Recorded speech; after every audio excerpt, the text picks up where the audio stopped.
the ozfortress Season 17 Premier Division Grand Final. You are being joined by me, Yauch, and GBH on the GBJ, rather. I don't know what the H is coming from. You messed up twice there, actually, I want to say. You said Yeah? me, Yauch, and GBJ. There was a comma there. That makes perfect grammatical sense, I'll have you know. But anyway, we got a AFK Yukari on analysis. He will be back with us soon, and Brodogs on the cam. So we're getting hyped and we're getting keen. This should be getting going anytime soon. And yeah, anything you want to give us just before we start off? Anything that pre-game DM's telling you? Geo on the sniper, we're going to be seeing some Geo sniper just because we see it in SOAP DM. Actually, one thing I wanted to notice, Yeah, mate. Hertz is in the server, but he's not practicing his spy right now. I'm losing faith. If he's not practicing his spy in pre-game, then how's he going to get the drop? I'm not, it's making me a bit nervous. I really want this to happen, but if he's not practicing his backstab DM, then it just might not happen at all. That's quite sad to see. Clearly, Locke needs to take one for the team. He needs to play pocket, so that frees up Hertz for some more spy players. I mean, it's just I don't think you know Hertz as a person then, Yukari, because he will be playing Demo Man and go spy. I shit you not. Nothing will stop that boy. True, but there is Yule. Like, I've always got the feeling that Yule would punch him through the screen. Like, come on, dude, it's finals. Don't do this to me. I picked Granary. Everyone's doubting me. I got to do it, man. Got to do it. Yeah. So I just wanted to also say that the overlay cannot be repaired. Although Brodogs is obviously trying his best, it's just not something we can do. So apologies for that. There won't be scores up the top or anything too fancy. But of course we've got the rosters on either side and medigun percentage. If that still works, hopefully it does. But hopefully we can still lead a quality cast with this. Just try and ignore the blaring black box up the top. There's nothing we can do about it. Yeah. If ever you need reminding, the Brodogs sucks, this is it. I kid, we love you Brodogs, but yeah, that's a shame, but we will do our best to keep you kept up to speed on what's happening in the cast as well. So yeah, I'm looking forward to Hertz, not for the spy plays, but for those of you who saw his match against Elo Assassins in the lower bracket final not too long ago. I think it was last week or earlier this week. He did actually manage to do some ridiculous things on Pocket Soldier on this map. He did run direct hit, which I expect we won't be seeing tonight, but he managed to get up into the Ducks network in last, for those of you who know where that spot is. I don't know exactly how he managed to do that during the other team's last hold, but he managed it and got a sort of med drop, set one up for Moop anyway, but I'm looking forward to some shenanigans. Hopefully this will be a fun map, as we do have 12 in the server, so hopefully we should be going live pretty damn soon. The config was exec just recently, and also I wanted to point out for this pre-game DM, Ohio is on a 16 kill streak. 17 including that death that he caused to Zach there, so if that should give you some foresight on to what's going to happen later on in this. We could get the Elmo Sniper versus Hertz Spy Dual Wars. Oh, more salt mines than the Himalayas. I cannot wait. That's another thing, isn't it? We're gonna get to Gran, and that'll be the next map. So are we gonna see some Elmo salts coming out there? I know it's probably a bit early to call it yet, but Elmo notoriously salty on that map. For those of you who you remember that, surely, back in those Jasmine days.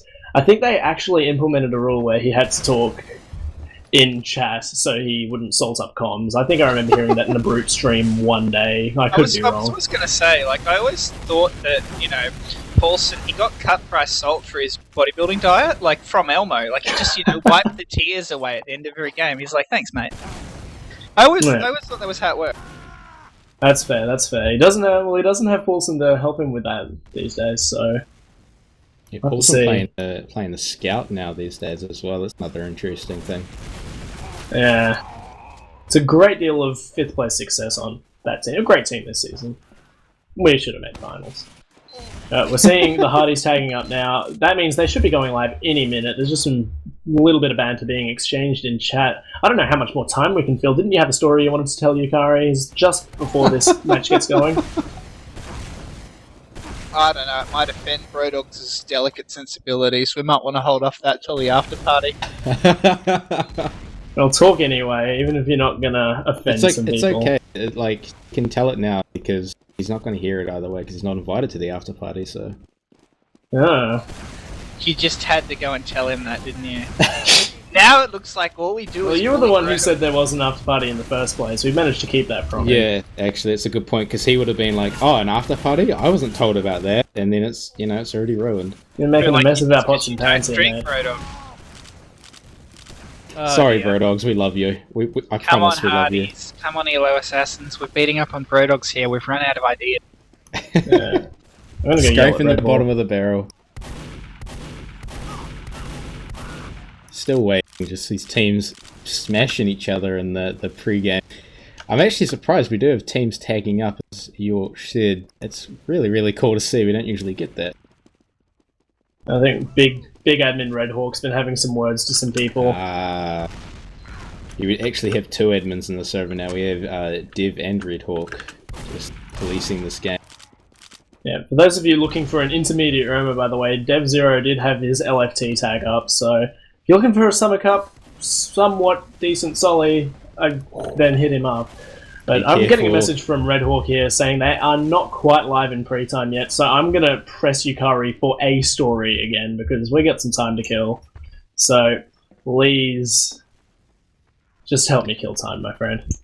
I don't know about stories, but you may as well just throw a topic out there and we talk about it till these people make up misery. That's fair enough. Well, I was going to throw a topic out there, actually somewhat related to the game. I wanted to throw out the Scout matchup, which is an interesting one, because I think in terms of raw DM, an argument could be made that Cookie is actually probably the closest to Elmo in Australia right now. So where do you think the Scout combos stack up against each other? The Ojai Geo one especially, that's an interesting match. I don't really know how they stack up individually in terms of aim, but from what I've seen, Geo and Elmo have great synergy, and they both know what their role is, and they don't have any difficulties carrying it out. Geo's going to get healed and, kill everything. Elmo's going to run off and do stuff. And they play to get that really well. And they're obviously both skilled enough to swap role. I don't know exactly how the Elo Assassin Scout pair is working as a unit. From what I've seen, Ojai and Cookie are both quite more of the passive, low-risk play. I've seen Cookie when he was playing with what eventually became Ego. He was playing more aggressively, and it didn't look like that was what he wanted to do.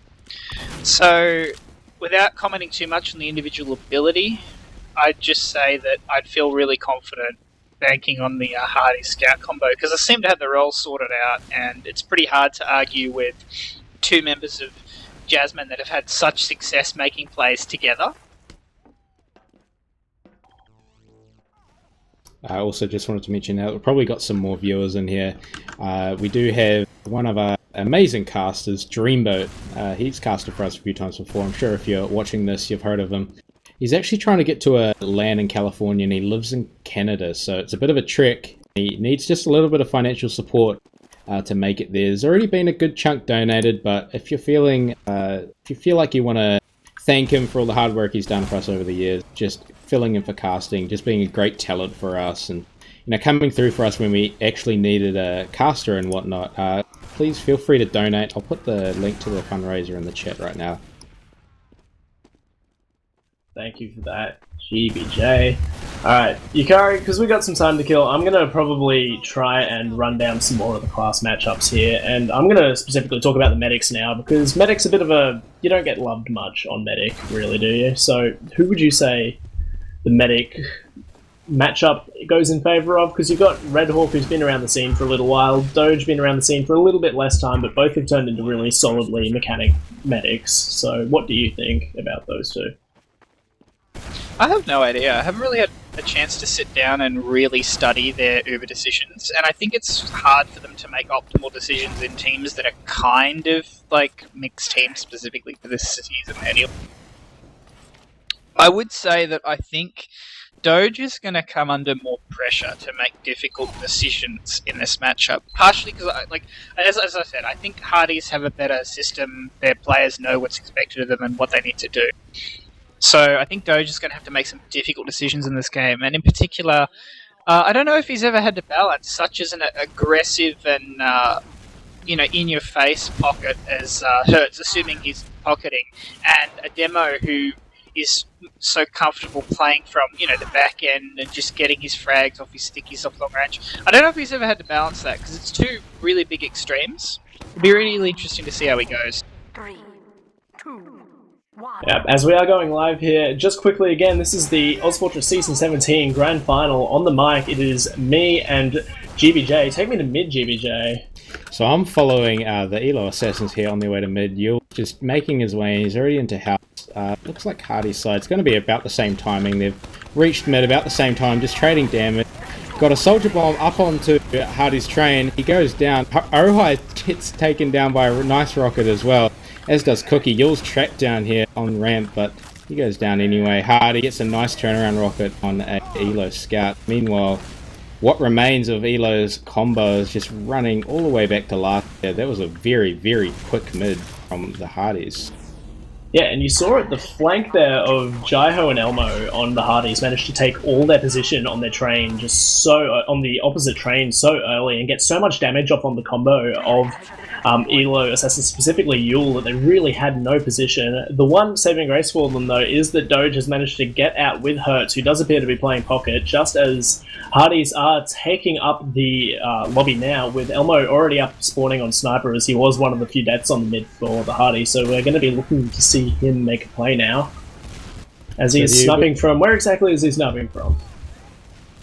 He's sniping from the...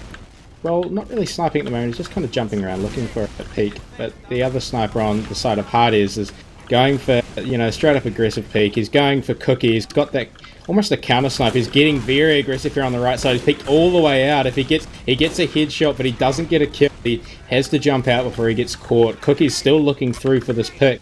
Ubers are even, so whatever fight comes, it's going to be an interesting... Two snipers, though. So we'll have to see what comes of them. Neither one has actually gotten much done yet. Oh, as I say that though, Zaka goes down to a headshot from Cookie. It was an easy kill from him. So they're going to pull back out into second here, as it looks like Elo is going to be slowly pushing forward, just checking those corners, and finally they're going to be... Actually, no, they're walking all the way back to last. It looks like they're not willing to get too aggressive just off that one pick. It's a solid pick, but... they had the sniper, there's still a sniper out there waiting for them. He's got such an open area to work with to take down so many players. It's just not a lot to work with on the side of Elo right now. Yeah, as we see Elmo, he got a slight sightline onto Hertz, but wasn't able to pick that up. But Seth does manage to find the roamer of Block, so that's going to be a very free left-hand side of the point here. And we might see something come out of the Hardies. And Elmo actually domes Hertz. That's both Solis down. Seth trades it out, but this is probably going to be a sack in. Who is that? Geo just runs in and absolutely minces Yule. Doge is just not quick enough with the right click there, drops his demo man, and Hawk's still yet to pop off his Uber. They're not even committing to this push. Elmo just ran in there, Geo rather, and just totally beasted the demo, and they have managed to engineer themselves a demo advantage, although Yule is just spawning up now, but a complete 100% Uber advantage. The only downside of that being they do still have the Elmo sniper, but I imagine that's not going to stop them. And even now, Hardy have a sniper and a heavy to deal with for this last push. Cookie's watching that left side. He might get a pick on the demo here. He's so close to seeing him. Meanwhile, there's not a lot going on the flank. They're all just trying to get through this choke. Elmo's got a very aggressive peek behind barrels. He gets taken down solo, but the Ubers come out from Hawk. Finally, he decides to use it. All of Elo's run back into spawn. Not too much damage being dealt, but they have the point presence that they need. Ohai jumps on the point to stop that. Gets taken down instantly. Cookie making a desperate attempt, but just Hardy just purely collapsing on that last to finish off that cap that was so advanced forward anyway. Yep, textbook last push there from the Hardies. They took the Uber in main, managed to get a scout on the point, sticks with that. Enrith had his own sticks all over the point, and just there was so much cap time that everyone from Elo had to drop down and eventually die. As we are on to mid number 2 here, Demo Men both going their own train route. Seth again really quick taking his opposition train, except he's going to take a lot of damage and get taken down by Locke. Henrith goes down, Geo and Zach are down as well, so that's a much more successful mid coming out of Elo Assassins there. All the aggression, Hawk being chased down, but is going to be not found rather by the pursuing Cookie. He is going to get out all the way to his last with Elmo, but a much more convincing second mid there for Elo Assassins, as they've managed to do almost what Hardies did to them. But Elmo is going for a wrap play. It looks like he's in house. He's going to mid. He's trying to go for the sniper play all the way back mid while his team's at Spire right now. 2 players he has to contend with now, and he just got completely destroyed by Yauch there. It was an easy pick for him. Not sure if that was the right play, but going for the sniper pick, honestly a confusing choice in my opinion. But anyway, we have the level 2 sentry up on this last on the side of the Hardies. Not too aggressive on their holds right now. No one's really going for anything ballsy like I was hoping to see. Uber are actually even right now, so a fight is going to happen. Cookie's going for the peek. He nearly actually saw Hawk there. That would have been amazing for him. Meanwhile, Elmo's come up on Sniper to counter that. He's still looking through the same angle. The spam being exchanged. Just not a lot of aggression from either side right now. The angles are actually... Both snipers aren't really going to be getting much done with the angles we're looking at right now. It's just completely vacant of players. Elmo's running around just trying to get some kind of pick. He might get it if he gets a little bit more aggressive there, but no. Elo are too smart for that. They run around the side and you just can't get a shot on anyone right now. Yeah, I see Enrith on the defensive demo man, actually using the bowling balls, which is a colloquialism from back in Seabear's day that I want to bring back. Actually, Cookie manages to get the body shot on his counter sniper Elmo, so could be seeing something out of Elo Assassins, possibly a counter sack off that, but it looks like instead Putty wants to take the really aggressive Uber into lobby. I like this decision from him, nullifying the Uber advantage by making them flash their Uber so much. Hawk and Putty are going to be backing out of the main now, but Hawk walks right into the sight line of Cookie and does get taken down.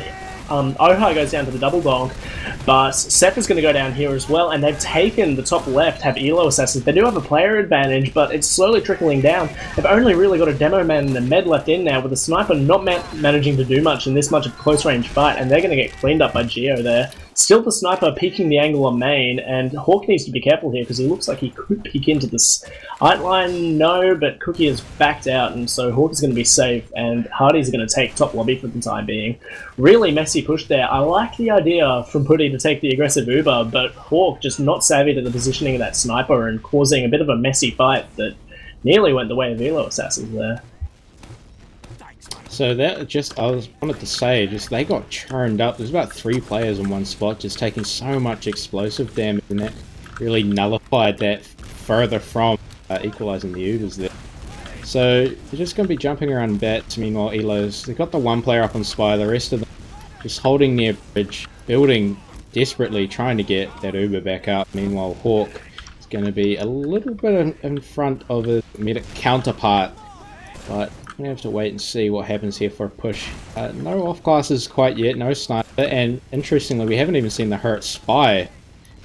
Like even once, he's not even trying to go for it. Maybe later on. We've got plenty of maps to choose from, but anyway, spam being exchanged here on bats. Elo's getting a bit aggressive.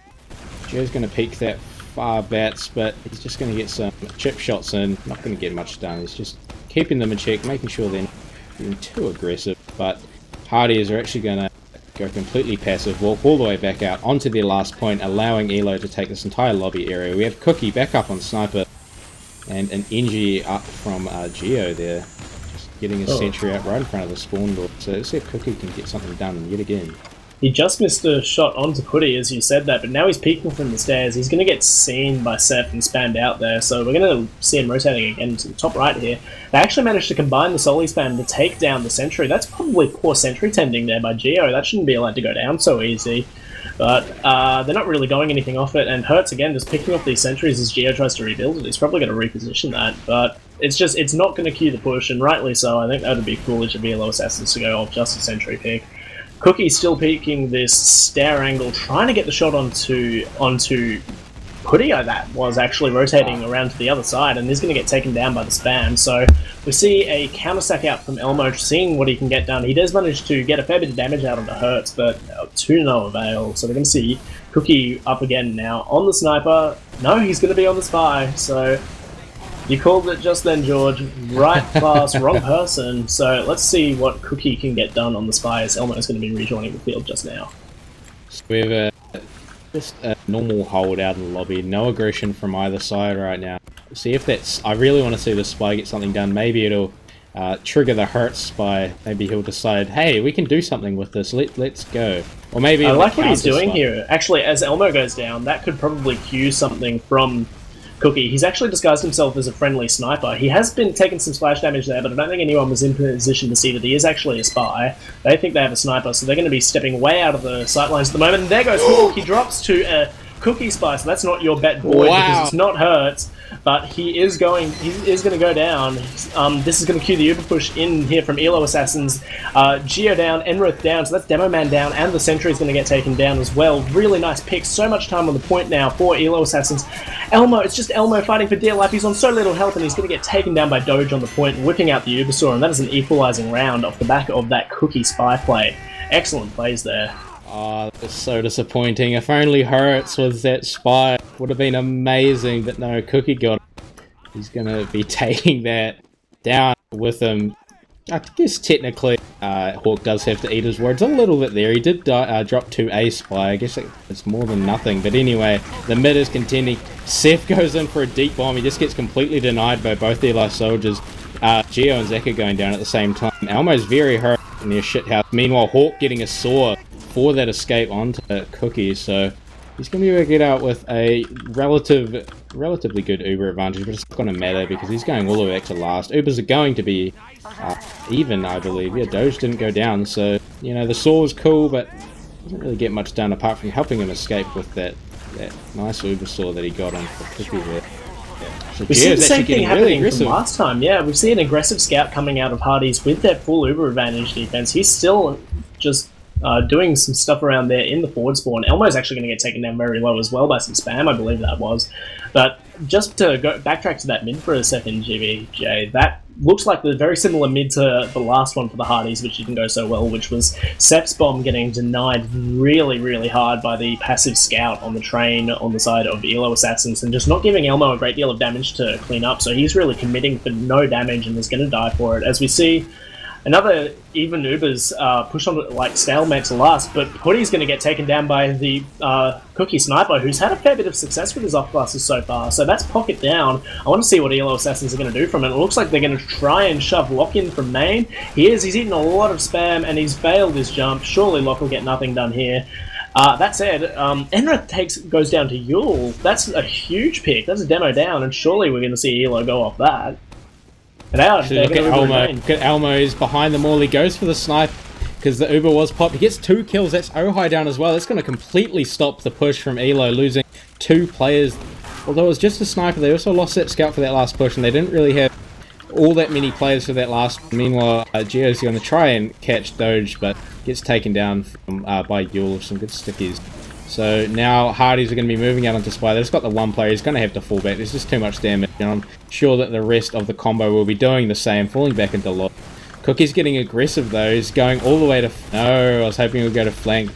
He ends up getting a trade for Seth there, so that worked out alright for him, that aggressive play. But anyway, we've got 5 players up. A sentry's being built on the side of Hardies. Meanwhile, Elo's just walked into this lobby area. Eloch actually very, very aggressive on the right side here. He's on 2 health, trying to take down a scout. Gets it. Awesome. Oh, such a good kill on the flank there. That might actually trigger a push. No, they're just going to hold an upper lobby. That was a good pick from him. Such an aggressive play. It really shouldn't have worked, but it did. Now he's just running around this flank, celebrating his victory. Yule just checking in through main. He's just going to peek, see what's going on. That sentry is level 2, so he's going to know that they're going to have to deal with that when they do decide to push. George, it's happened. It's happened. It's happened. Oh, I'm so excited. I really hope this works. Elmo's on sniper, but Hawk, he's on 100%.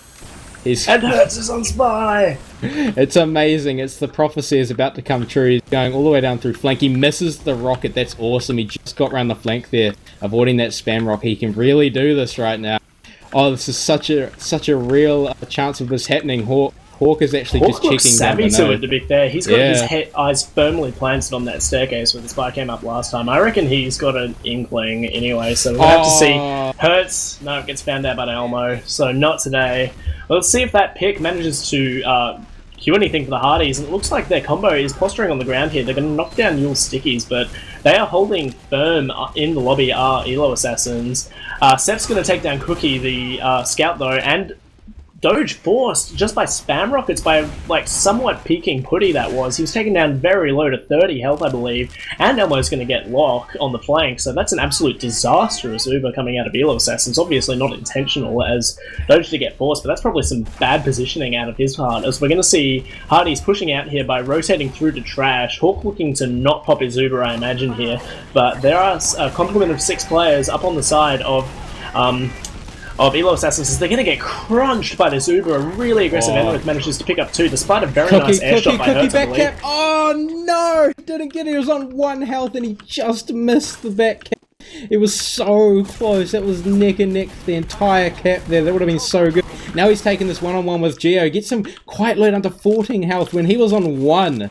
Man, that is so disappointing. That would have been such a good play from him, but he doesn't get it in the end. His team just isn't able to stall that cap for long enough.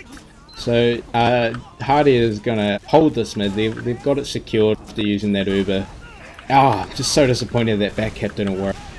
Yeah, but of course, Doge did go down in that second push out from the Hardies, which was a clinically excellently done push. They managed to come out from the Trash side and get Side Spire before using their Uber, which just allowed them to open the floodgates with their aggression. We already see Cookie, despite Spire not even having been capped up yet, he is getting his sentry ready for last. Hawk is going to come up onto his Uber now. Got to get, and Hawk is forced by the forward sticks of Yule. That's probably a bit of a questionable pop there. Probably better off dropping his pocket, but Putty's on the point. He's managed to get so much cap time just off the dregs of that very early pop there from Red Hawk, as we are going to go into a pause, but I'll just keep pontificating about that push for a moment.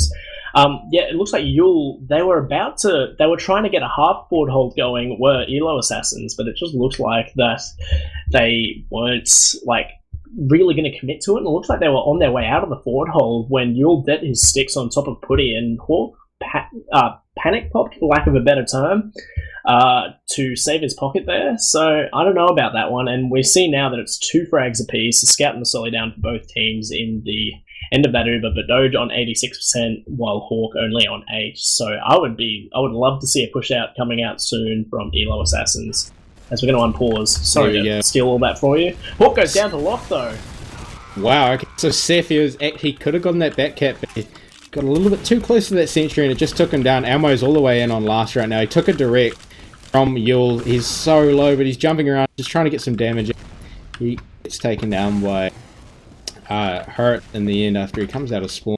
The sentry goes down, but another one's just going to come straight back up from Cookie. No sniper this time, despite how well it worked. Meanwhile, Hardies are actually all the way out on Spire, and Elo are building a sentry. I mean, what's going on? I guess Hardies just kind of overestimating what might happen there. Well, both beds did go down in that exchange, and it turned into a very scrappy fight in the end, with the sentry being taken down and Elmo running riot around the backlines behind the point. Yule did a very good job of defending himself from that aggressive Elmo, so we're going to see just about even Ubers here on the medics, as they're going to be grinding it up. Apologies for any HUD delays, but maybe Brodogs is all over that and your HUD's fine. I don't know, he's smart like that. They are savvy to the sentry, the Hardies, and they're going to be trying to double Solly spam to take it down, and there it goes.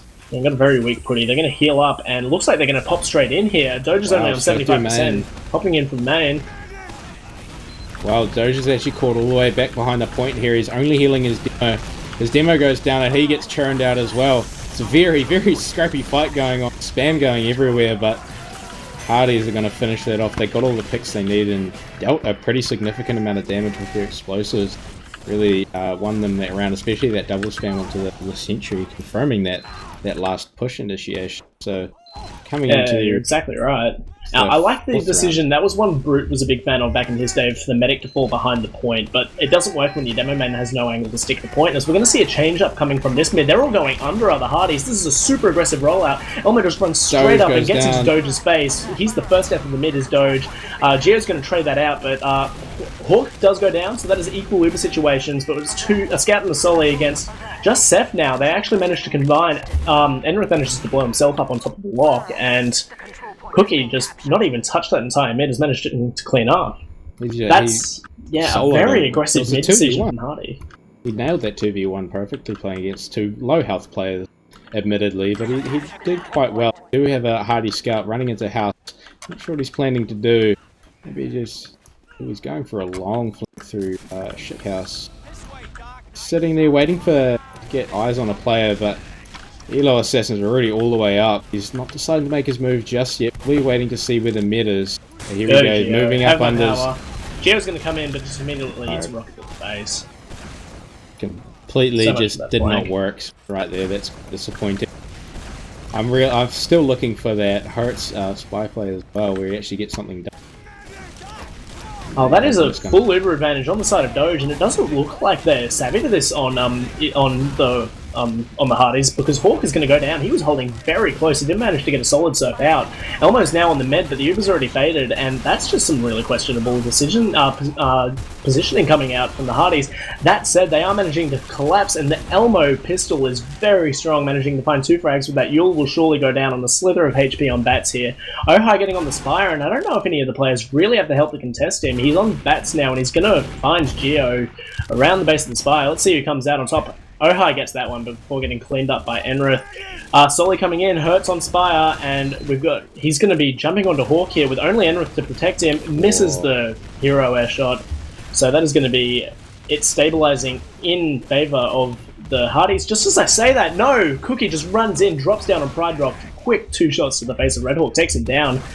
Lots of players down on the side of Elo Assassins, but Uber advantage is going to be in favor of Doge, and they look like with that heal advantage they do want to not give this mid up to Elo Assassins, but Yule's going to go down, so I'd be happy if I was Elo Assassins just to get my med out alive here and concede mid, which looks like is what they're going to do.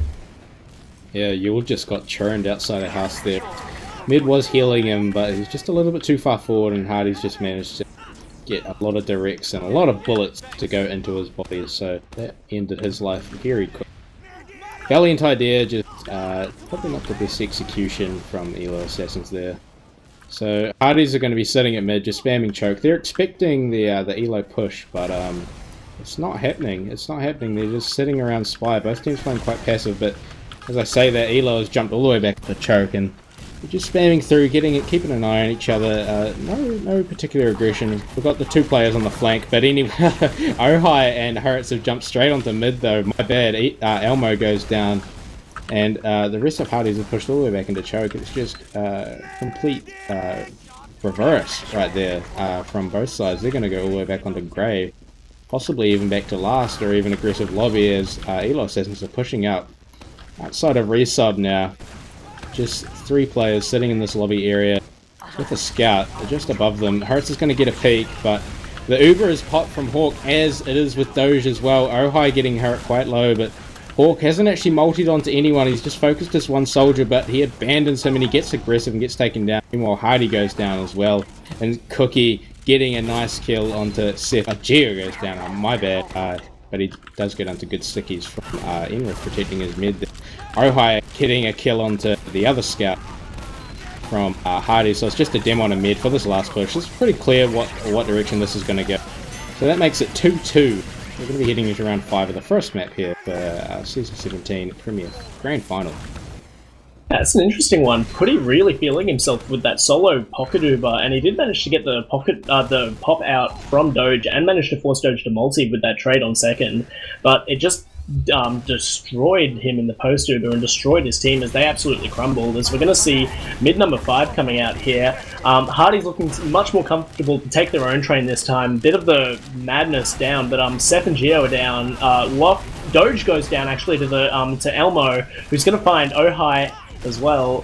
Hertz is going to go down, Susser is down, just Yule, he's on a slither of HP, he's going to get caught by Putty. Much more convincing, much more conventional mid there from the Hardies, I think, just content to take their own train and let their flank really open it up with the raw DM of Elmo, which he did. He managed to find Doge on another one of these mids. He's really had Doge's number on these mids, just no matter which way it's gone, it seems. He's always managing to find the med, so this is full Uber advantage, and they're capping up Spire, are the Hardies. So, defensive engineer and sniper coming out. Call this last push for me, George. Well, there's no hurt spy, so I don't know if I want to say anything. I mean, perfect opportunity right now. you know, his med died and the other one didn't. So what reason does he have to not do that, you know? But the Hawk Uber is popped. They're going straight for the point. The stickies are dead, and Yauch, he just gets caught out instantly, taken down quite easily.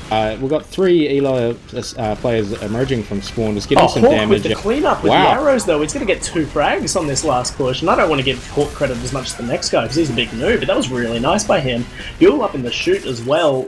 Interesting position from the demo man. Very hit and miss sometimes. Gets caught out immediately, knocked down and killed. Take me to mid, George. Really convincing round coming out of the Hardies there. Yeah, just textbook. That was excellent. I loved every second of that one, actually. Just a lot of fighting, a lot of damage, and it's always something that's great to see. By the way, both demos getting here. Sticky getting very, very close to Enrith. He's obviously going to take quite a bit of damage. Elmo getting aggressive solo there, but he has to double back to take down Cookie. Gets him down very low, but Hardy goes down to some pipes, and meanwhile, Cookie going down, but as does both the scouts for the side of Hardy, and it's just Zaka left, and he's getting bounced around. Back in the corner there. Hawk's going to be running all the way back to last. He's obviously recognised quite early on that it's gone wrong, but you know, Seth is all the way back in house. I think Ohai's aware of this. He's just keeping an eye on it. I think he's just going to wait for Cookie, and I'm sure Cookie being relayed to that's going on, but at the same time, he's not there to help his team, as Elo is actually capping Spire right now. He's all the way Seth back. waiting in the red house for the med coming out of forward spawn, but he's going to get... fails to realise that he's got a Cookie spawning with him, and a buff Cookie is nothing to mess with, even in close quarters like that. Although, Yule gets 2 with the trap. Big trap there. That's demo med down, and this should be last. This should definitely be last. They have to deal with the heavy, but...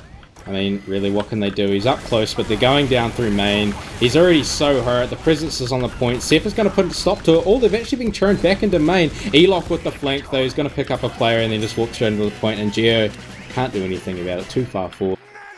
Yeah, that was a good play from Eloch coming from flank there. They could have honestly just been churned out into main, and just that push could have been delayed long enough for more respawns to hold that last. But you know, it worked. It really did work. And that flank from Eloch, as I said, really just won that last there for them. Anyway, coming into this mid, we have spam going on. Eloch's jumped onto train. He gets a little bit of damage on onto Jerry, and it gets followed up by Yule. Meanwhile, Cookie takes down Enrith. So that's a demo down. But Doge, he gets flanked by Elmo, just all straight up through shithouse. It was just too easy from him.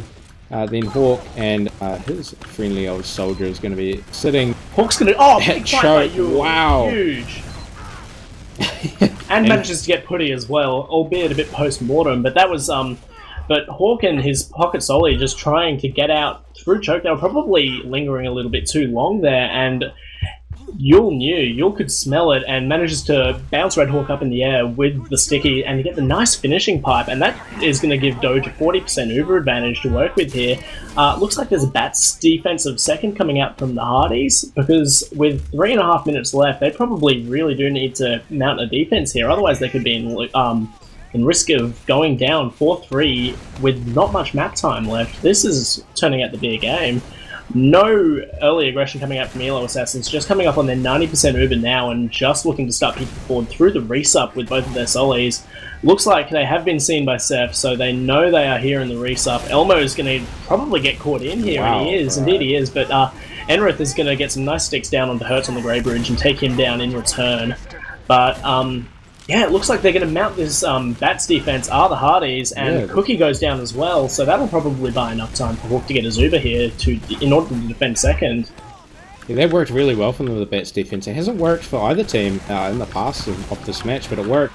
That time, Doge pops his Uber on the mid there. Not sure what triggered that, I didn't catch it, but they're going to kill a player that's just jumping through choke, going to run all the way back into their own choke, just sitting on track, ready for that spam.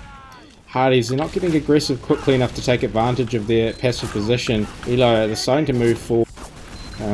Hardies still don't have the players out in house, but he's going to rejoin the rest of his team, just spamming through the choke, just faking each other out.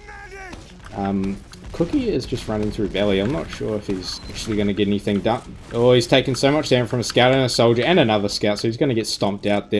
Meanwhile, the rest of the combo sitting up on train. Zaka looking like he wants to go for a bomb. No, he's just going to escape. He's hurt enough to the point where he realizes he can't get anything done. Geo's getting aggressive here by himself. His demo's there to back him up. Meanwhile, Hardy's jumped. Seth has jumped all the way back into lobby right now. So let's see if he can get a pick going in lobby. He's actually Walking out into the bats now. Cookie has spotted him. He just gets a little bit out of damage. So that's probably means he's not going to get too much damage anymore. Hardies are flanking right now. Moving Yeah, they are through. pushing their combo through the resup here, except Elmo goes down, and they're caught in a bit of a precarious position here.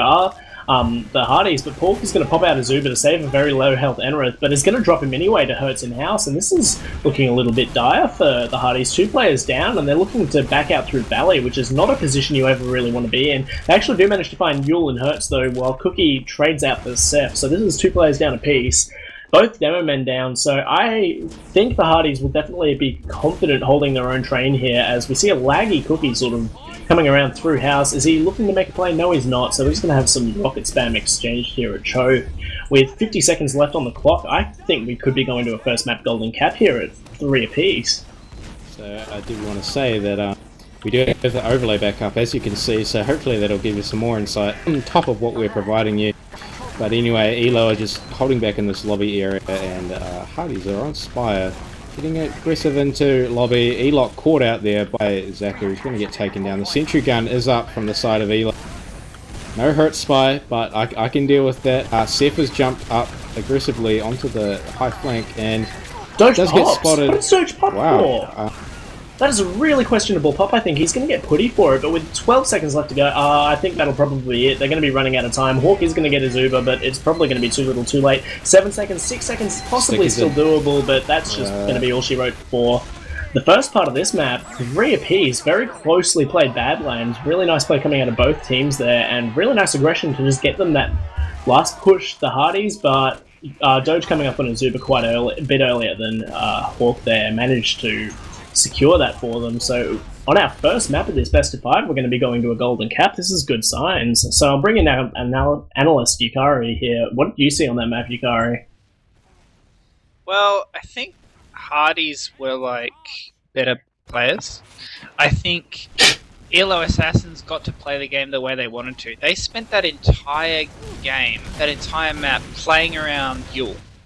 If you watched the mid-fights, Yule was always in a very central position where he was able to control like fights up and down the train and hit stickies on people. If you looked at like post-Uber fights, Yule was always alive and able to walk in. And he made some pretty sick plays too. And Hertz's pocket, it just kind of reminds me of a quote from a Dota player called Eternal Envy. You just have to create so much chaos that nobody understands the game anymore. If either team understands Dota, then you know you've lost the game. And that's what Hertz seemed to do on Pocket for 95% of that game.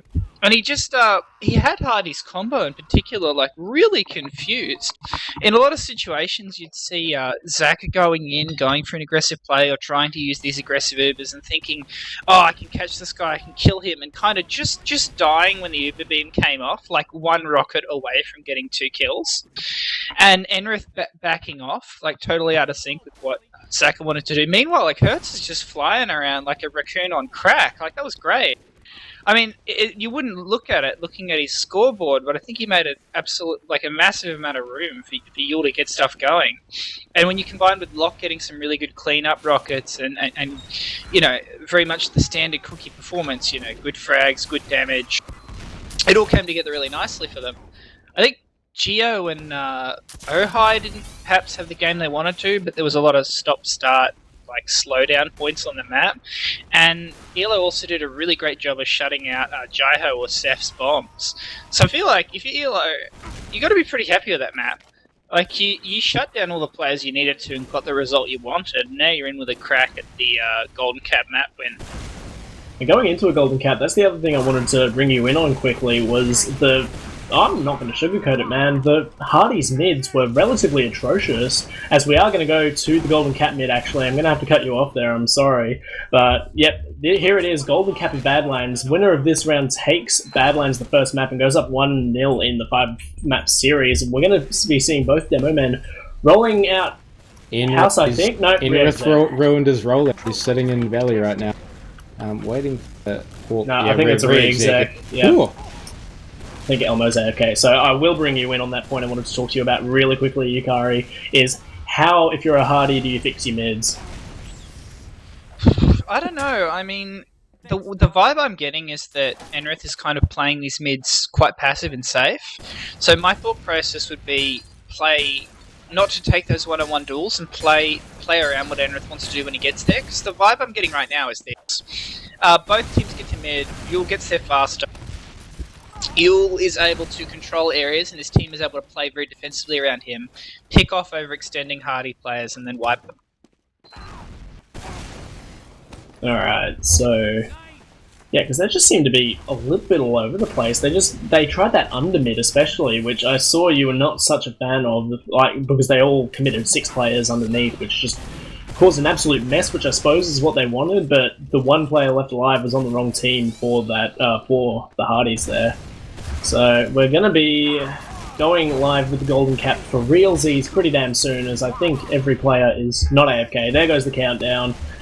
We're live for Golden Cap of Map 1, really this time. George, take me to mid. So I'm going to be following Enrith this time. I'm not sure if he messed up on purpose or realised it was a re-exec and didn't really care about his roll-up, but anyway. He's going to roll out differently. He's going to go through balcony here. Yule's opting for the same old house run through. 3 players are jumping to the elo train. They take down Yule, but they lose 2 players in the process. Meanwhile, Zaka gets taken down as well. Ohai goes down on the side of elo, but they're going to have to get out through Valley. They've got 3 healthy players, but Enrith is just going to get bombed by the soldiers and taken down. So Ubers are going to be even. Both mids did survive, so just elo going to be walking out into Spire now. It's like Hardies are going to have their respawns in time for this last push. So I want to direct your attention to Elmo though. Sorry to cut you off, but Elmo on the last defensive spy. This is a big one. I think he's just been seen. Yeah. No, maybe not. Is he going to walk all the way up Spire? Really? They're already on bats. He's a little bit behind. Probably not time that. And Sussurus Cookie, that goes down to Seth in the lobby area, so that's probably going to buy him a little bit of freedom for his play. But we do have... here comes Elmo now, actually, and I think they're very savvy to him. He's going to go down. The spy play is not going to come off, so that's 1 from 3 of spy plays this map so far. But yeah, Cookie is up on the sniper, so I don't think that means we're going to see an immediate push coming from Elo Assassins. I reckon especially in this Golden Cap here, they're really going to just be playing off their sniper, playing it super safe, and seeing what their sniper can pick off for them. Make it a really juicy target before they commit their Uber to a last push. Elmo's up on Spy again.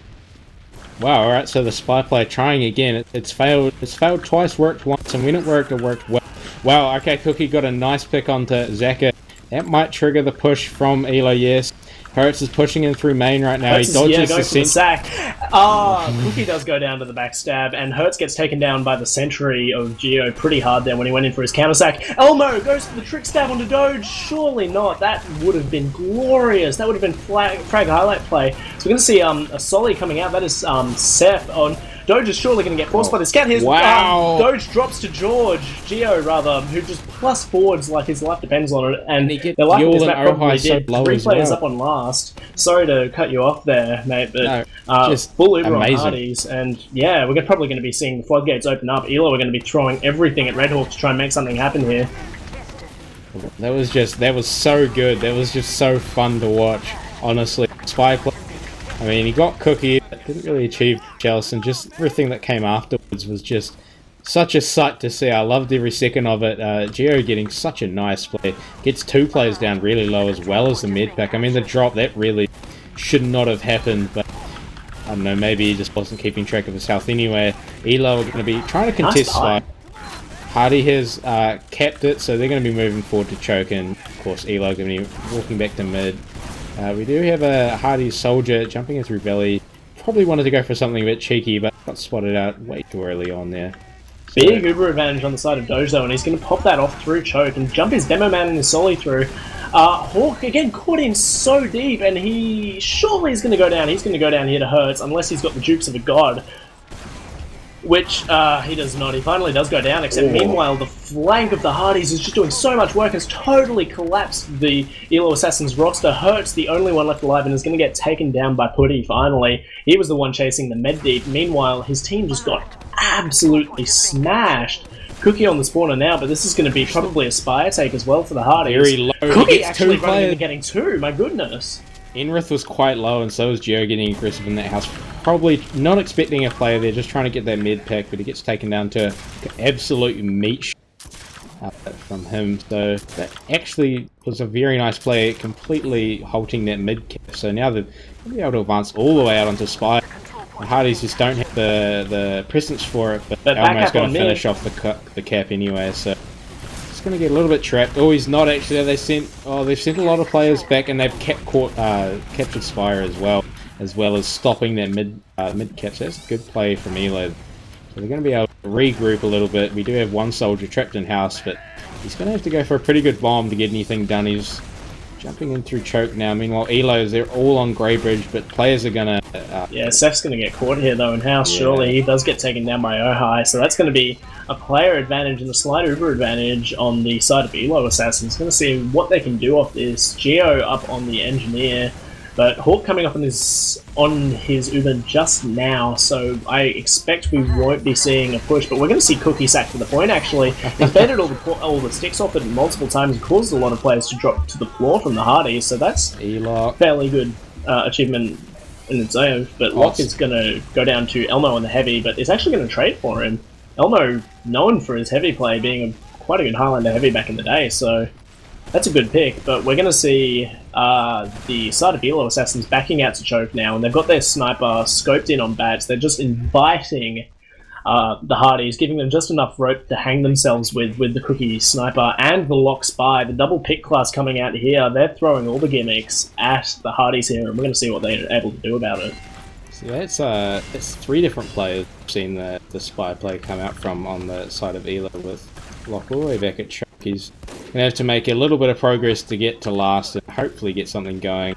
They have a sentry being built, so that's going to signify maybe not a push, too aggressive of a push coming out from the Hardies anytime soon. I mean, or maybe it's just to stop that back cap. Cookie gets a nice headshot, but the damage isn't followed up. Meanwhile, Hertz goes down. The blue Uber is popped. That's Hawk sending his play all the way forward. Zaka going straight into the mid, forces him, so that Uber is going to be completely nullified. Zaka trying to get some more damage out. He hurts Cookie, but isn't enough to take him down. Locke, meanwhile, goes down to Enrath Stickies. He's found out on the Spy, and again, that's what we're seeing, a continuation from the last, from the earlier this map, of Putty really feeling himself with those pocket solo Ubers, looking to take them in any position he can. Hardy's taking up position in this trash area to try and see what they can get done on Spy now, but not going to be a great deal, so they're just going to be backing off to lobby and maintaining this forward hold while their Uber is being built up. Slight advantage to Doge, but it's going to be pretty insignificant, I would imagine, especially with this very passive positioning from Elo Assassins. Still just looking to work their Cookie Sniper, I would imagine, who they have seen, by the way, as Putty did try and kill him during that failed push-out.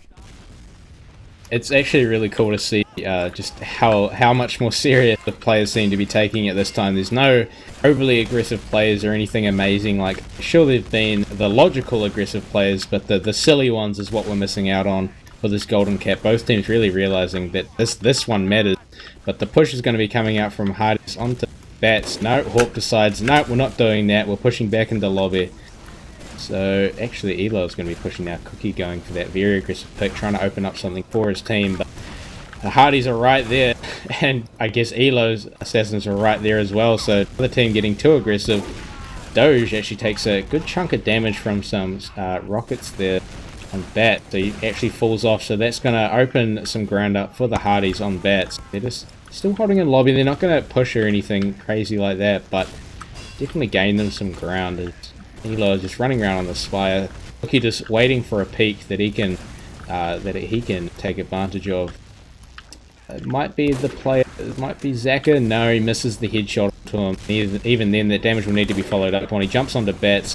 Dodges a rocket, dodges two. Both soldiers trying to deal with him now, but neither one of them are actually close enough to get too much done.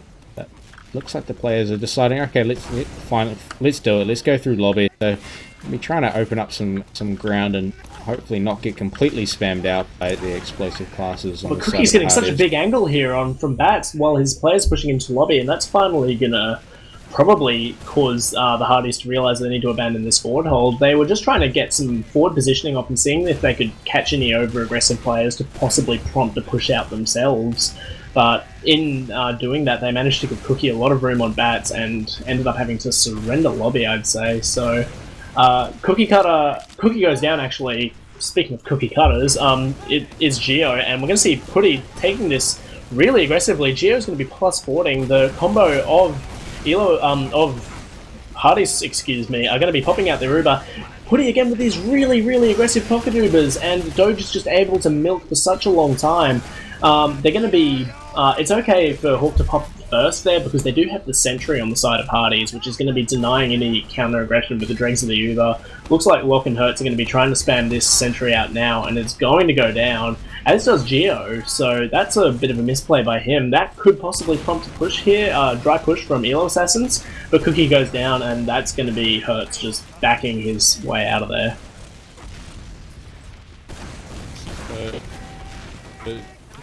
Not much going on from either side right now. After that, they would push. Cookie Spy. Caps. So remember, this push counts for this first match. See it. Yeah, we're getting some ping problems on George's side there, so I'll take over until his Kiwi internet decides to rectify itself. Cookie not actually up on the Spy Pulse Alarm. It looks like he changed back in spawn, so...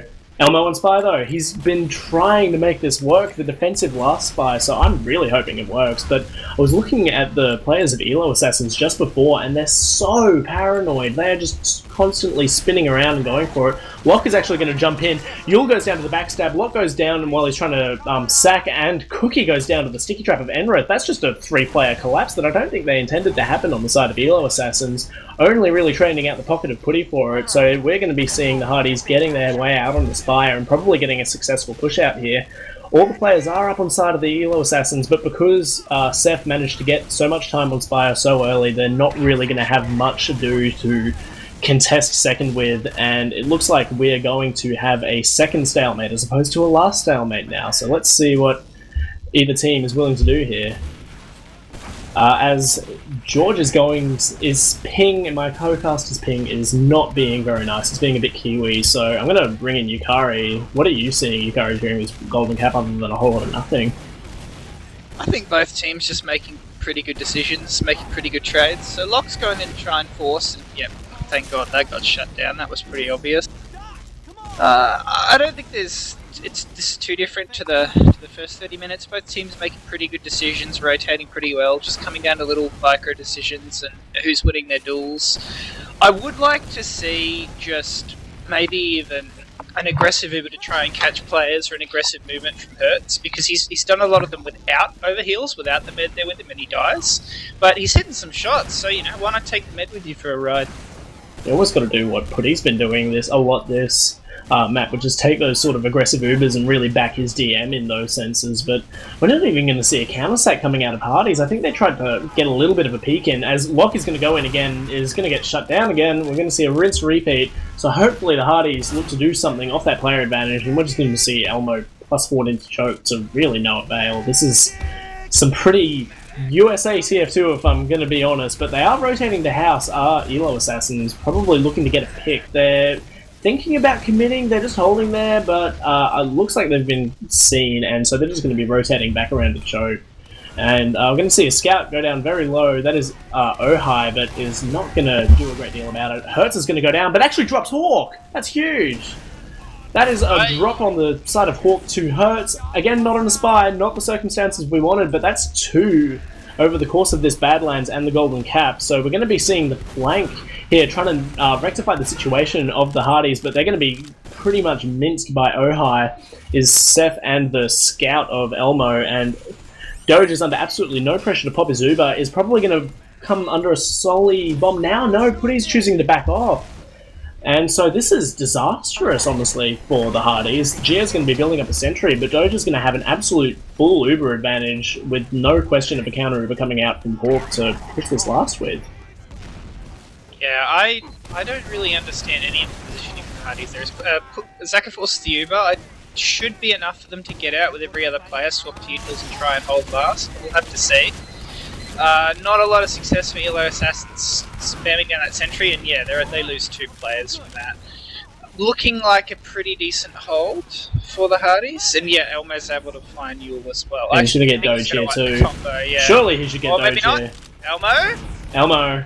Elmo's just like, I'll Here kill comes the scout. cavalry, I though, don't even and give a Doge is more than screwed. He probably should have hit his killbind, in all honesty, a long time ago, because he's going to be on a very long spawn wave now.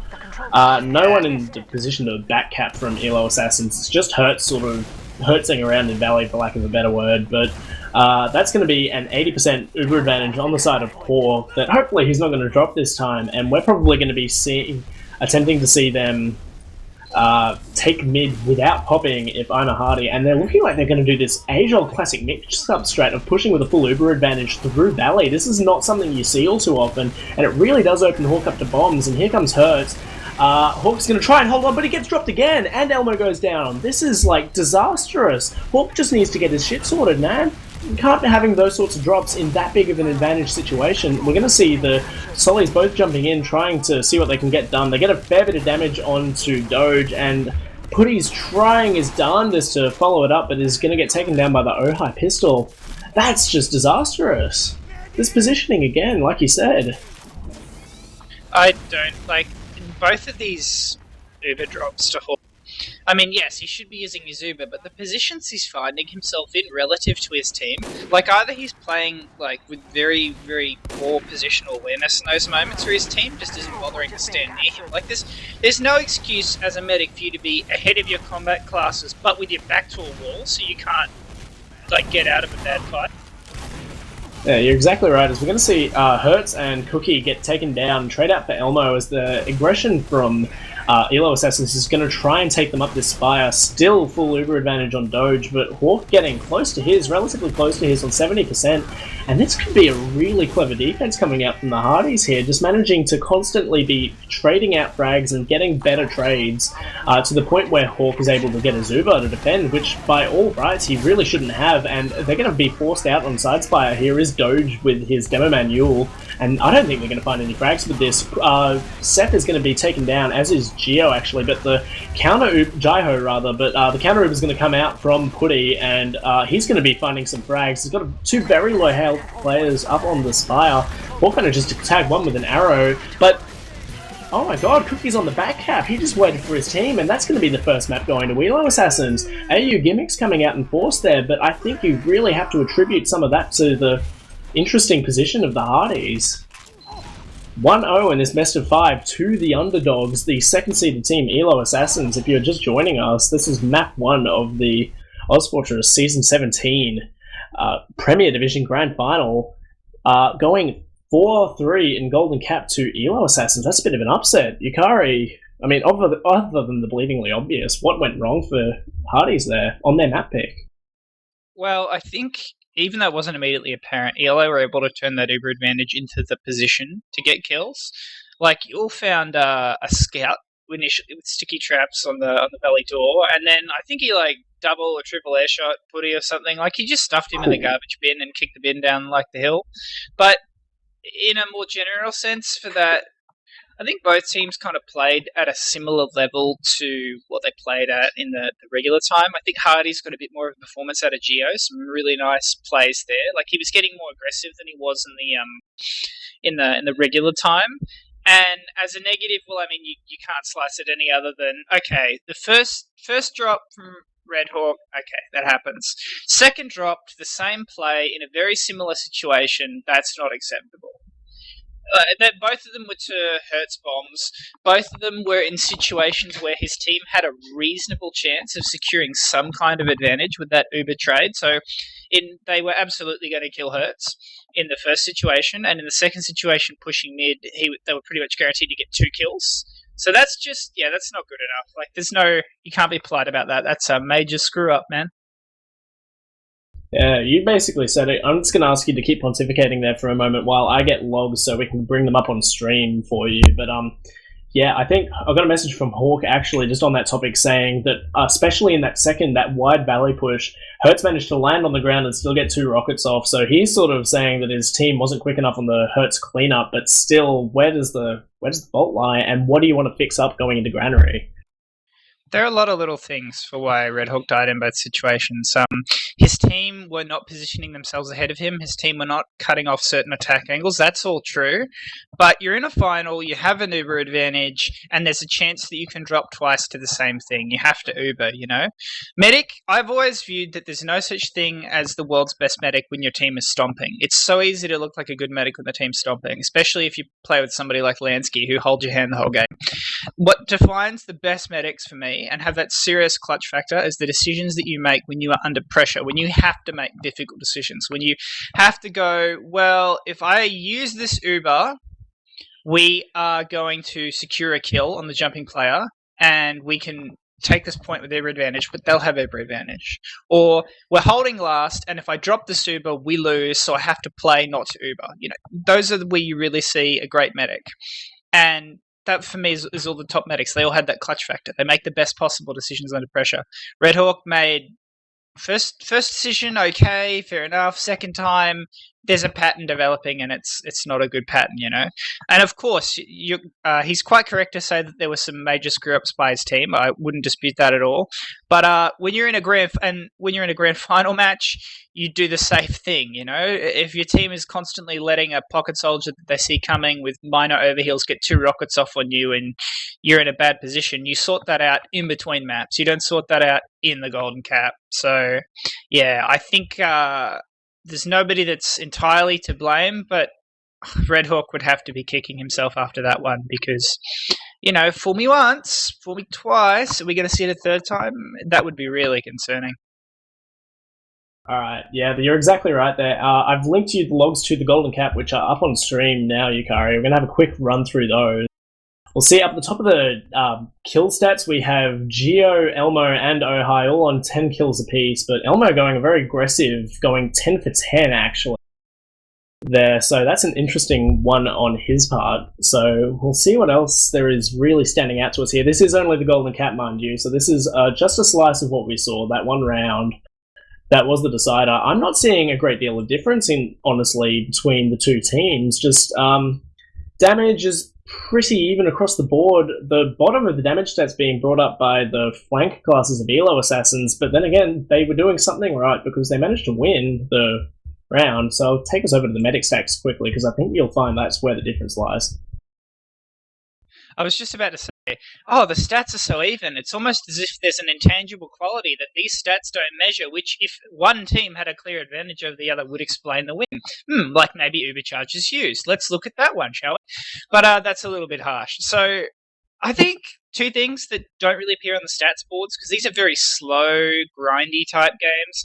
I think Hertz got a lot of impact frags in that. You know, impact frags. I don't like that term, but it applies here because his stats don't look that impressive. Doesn't look like he did massive damage. What you'd be expecting is an overheal pocket making the aggro plays in a round you win.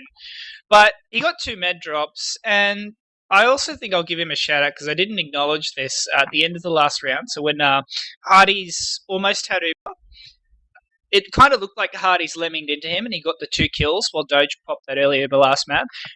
Thinking back to it, if Hertz hadn't direct rocketed those 2 players and killed them, I have a feeling Hardies might have been able to overwhelm him, you know, live a bit longer and then get the Uber and wipe last map cap.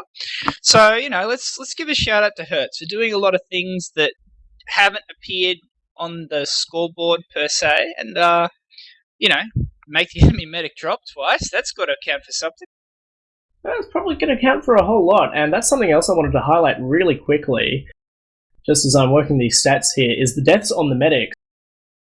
It was actually 3 apiece, so 2 of those from Hawk were drops. That probably means that as a whole sort of team cohesive unit, maybe that says something about the stalemates, but had Hawk not dropped those 2 Ubers, he would have been well ahead of Doge in the stats there and probably would have had to change the tide of that Golden Cap, as we're probably going to flick to the other logs of the regular 3-all match just very quickly as we get Brodogs to get those up for us very nicely. Thank you, Brodogs. Well, it's interesting because the one Uber that I remember Doge dropped, if anyone remembers that, it was when his team was pushing, they just failed to push into second and they had traded players for Hardies as Uber. And there, I feel like that's kind of a drop where I probably wouldn't do it personally, but I understood why Doge dropped that there. It's like, come on, guys. Like, it's one scout forwarding. He's killed 3 of you. Kill him. I'm not using this Uber. Because if he used the Uber there, there wouldn't be anything meaningful gained from it. per se. Like you do Uber and you'd maybe have like 10% of it. It doesn't really matter, you know. So it's worth in that situation saying no, Geo's not going to kill me. My team's got this, because the gain you get, you drop Geo, you have a full hybrid round, you can push into last. There's a really tangible gain there. The difference between that and Red Hawk is Red Hawk dropped 2 Ubers when it was a team versus team fight. And if he didn't use the Uber, his team was clearly going to die. So, like, when you think about dropped Ubers, I know a lot of people just like to look at the dropped Uber stat and point at the medic that had Uber drops and be like, "Ha, you suck." You need to look a little bit more closely at, what situations was the Uber actually dropped in? Like, was it if I drop the Uber, I drop the Uber, but if I use this Uber, we're probably still going to fail. We're still going to fail this push. We're still going to fail this last hold or whatever. Or is it much more of I had to Uber this and I got dropped because I didn't use in time, or I tried to milk it too long? You need to take a closer look at Uber use rather than just what the stats tell you. Yeah, well, we are in the server for Granary at the moment, but Hertz has just timed out, so that'll give us a little bit more time to run over these logs quickly.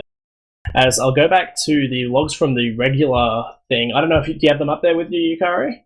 Because the one thing standing out to me is that Yule, the 4th best demo man in Australia, had himself a game. My goodness, have a look at that man. It wasn't just damage, it was picks. Like, when he pretty much soloed the Hardies combo on that mid where they wiped, he was like, I'm just going to, like, put Putty in there, and I'm just going to, like, choke slam him. I'm Brock Lesnar.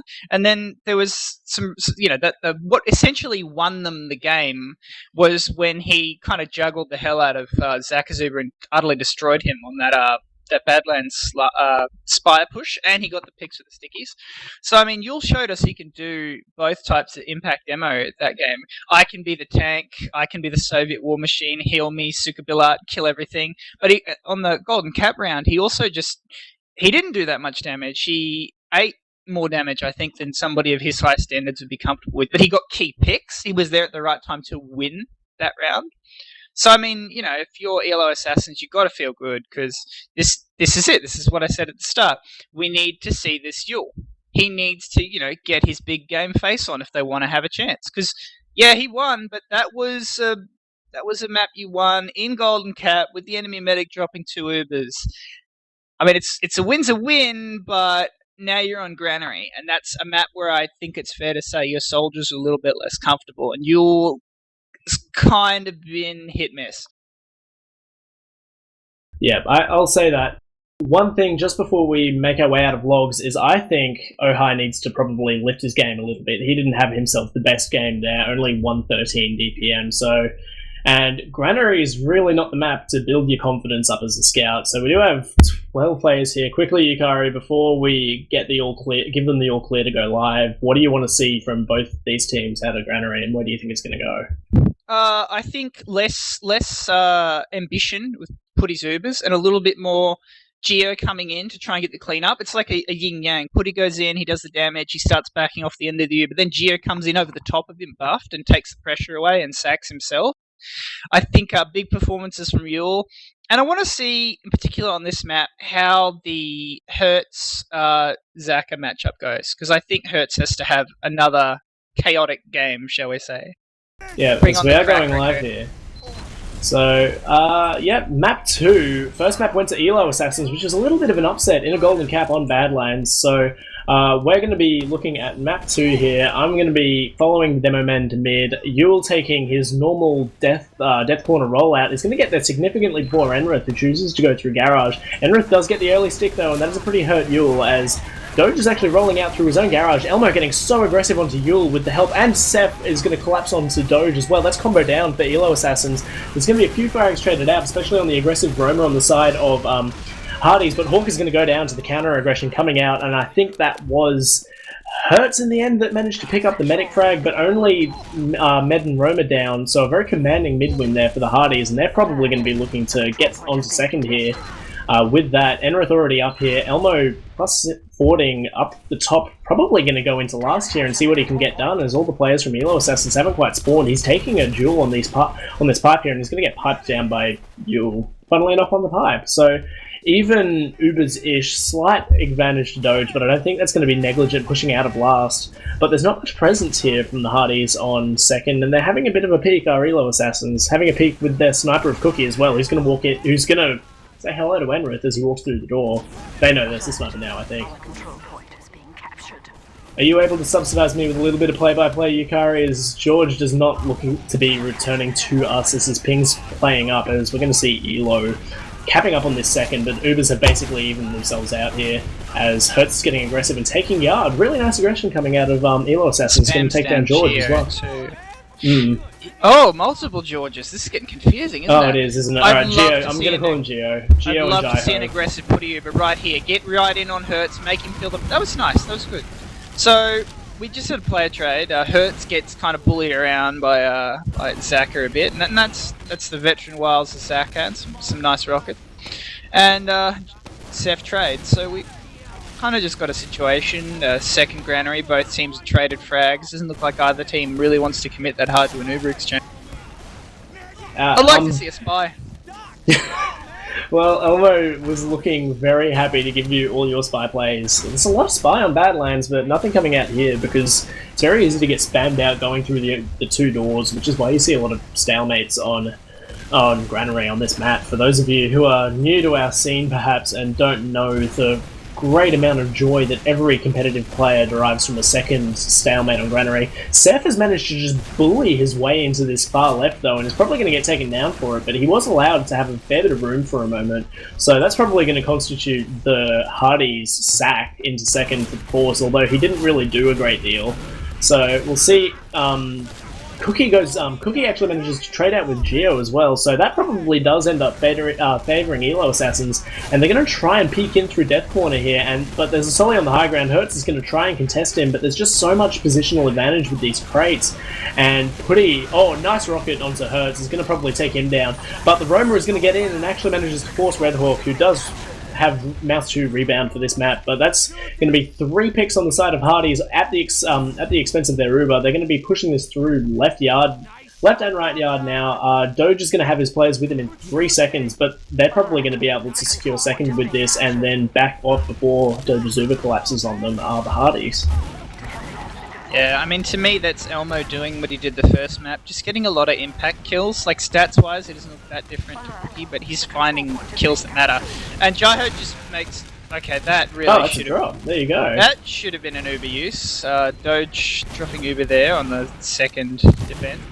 Hardy's looking to push in. They're trying to get Enrith positioned on the point, and he positions himself well, but his whole team dies. I don't even... It's like, come on guys, we're positioning our demo, not the rest of our team into rocket spam. Yeah, that was, they definitely tried to get Enrith onto the point there to sort of use lobby stickies to lock out the rest of the Elo Assassins, but the Elo Assassins just had such good spam angles. All 3 of their projectile classes were angled in such a way where they could just mince anyone that walked onto the point and anyone in the areas around the point, and that's really what happened. There was so much damage got onto the combo of the Hardies, and would just allowed one of the scouts to fuss forward and pick off not only those hurt combo players, but get Redhawk as well. So that's going to be a slight Uber advantage in favour of Doge, despite his dropping. But on only a 30% Uber advantage, do you push into Granary mid? Because it is a notoriously difficult push to make. If you were going to do it, you needed to be moving now. Like, you needed to have established control of left or right side or garage. Oh, they're going to go for it anyway. I don't like their chances. See, this is what and there he goes. That was beautiful by Seth. I have to point that out. I do believe he was on the lamppost and did the perfect Dave AC sync rocket from back in the day. Hertz is going to go down, as is Cookie, to complement their dead medic, obviously. So that's 2 drops already from Doge. He's doing his best Redhawk impersonation, and we're going to see... Hopefully they don't manage to screw this one up. Only Yule getting some sticks up, some traps up on the door on second, I believe. But this should be a very comfortable last push opportunity for the Hardies, assuming they don't beat this second grab. Well, they don't notice Yule's stickies. Oh, surely they will. Surely. I mean, to me, like, it's easy to go, aha, They actually push up, they're actually pushing up top. Sorry to cut you off there. They're actually walking all the way in and bypassing the entirety of those spam angles from Elo Assassins, popping their Uber straight in up top. They haven't got a great deal with it, though. They managed to get Hertz. Yule manages to take down Putty, Enrith onto Ohai. Geo is going to get so much cap time, and the scouts are just all over the point for the for Hardies, and they were playing the left-hand side of their last were Elo Assassins and just sort of had no position to counter the cap time as Hardies got all over it with their scouts, and that's going to be a pretty convincing 1-0, albeit with a few dropsies from Doge. Let's hope he works those out of his system, as Yule is going to take his own pack. Actually beats Enrith significantly again to mid, but Enrith is going to be trading out the early sticky this time. Enrith going down very low, does manage to get a crossbow from Hertz. Elmo's going to go down to Yule this time, nullifying that aggression that took Yule down last mid. Putty's going to be going up, jumping very high, manages to get a lot of damage off onto the combo of Elo Assassins. There's just so little help between the combo players there, especially Yule and Doge, just sort of bundled into their own garage, but no one was able to follow up on that damage, and so we're going to be seeing Elo Assassins take garage, I imagine, but Hawk did live, and so he's going to be up on his Uber, so I'm going to imagine we will see an inside defense second here from the Hardies. So let's see what Elo Assassins want to throw at them here to try and take Hawk's Uber away from it. I feel like this is an area where Zach is going to be really strong. He always rotated well, like from left to right side as pocket with pocket heals in this map. One thing that confuses me a little bit about Hardies there, and specifically Zaka, I think he could have got out of mid alive, and it always confuses me that you have this soldier that's still alive. As, never mind, looks like Elo Assassins are trying to take right side. They've done so very successfully, yeah. They didn't manage to pinch the player, who I believe was one of the scouts who was minding that lunchbox area, but Geo was going to trade out with Lock there, so that's probably a pretty favourable trade. Someone's running up in behind, and that's Elmo, of course, always the aggressor.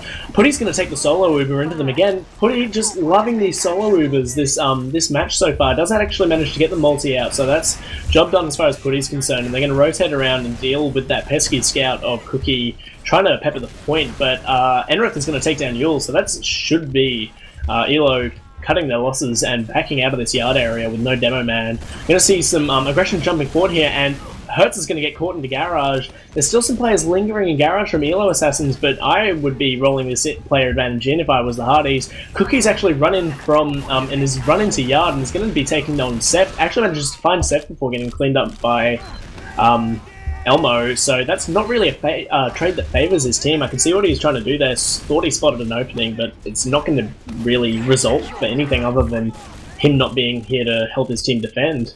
And that's going to be a convincing mid-take from the Hardies, even Ubers. So this is the first time we've really seen the Hardies in this position, in control on this mid to second stalemate, and we're looking like they're going to be taking a lot of position into garage. Geo is getting so aggressive and actually manages to force out the Uber from Doge, who drops his pocket, but just through sheer damage alone. Geo's still running around. He's running around like a mad thing, and actually does go down for his troubles in the end, as does Enrith. So Putty still calls for the Uber and is going to take down Yule with it, with the help of Elmo. So, but meanwhile, this has just been a bit of a collapse. Like both medics managed to pop off their Ubers and get some frags for their troubles. Nice shot by Putty, actually, but I think that was a shot by Putty. It might have just been a rocket jump off his head by Locke, but they just managed to drop players before popping their Ubers. A bit of sloppy medic play coming out here. I hope that's not the theme of this map, but it seems to be so far, as we're going to see a reset, I imagine, on this mid to second stalemate. Yeah, I'm really confused by the decision that... And I'm not going to say Red Hook made there because that's not fair, but okay, so... Enrith kind of...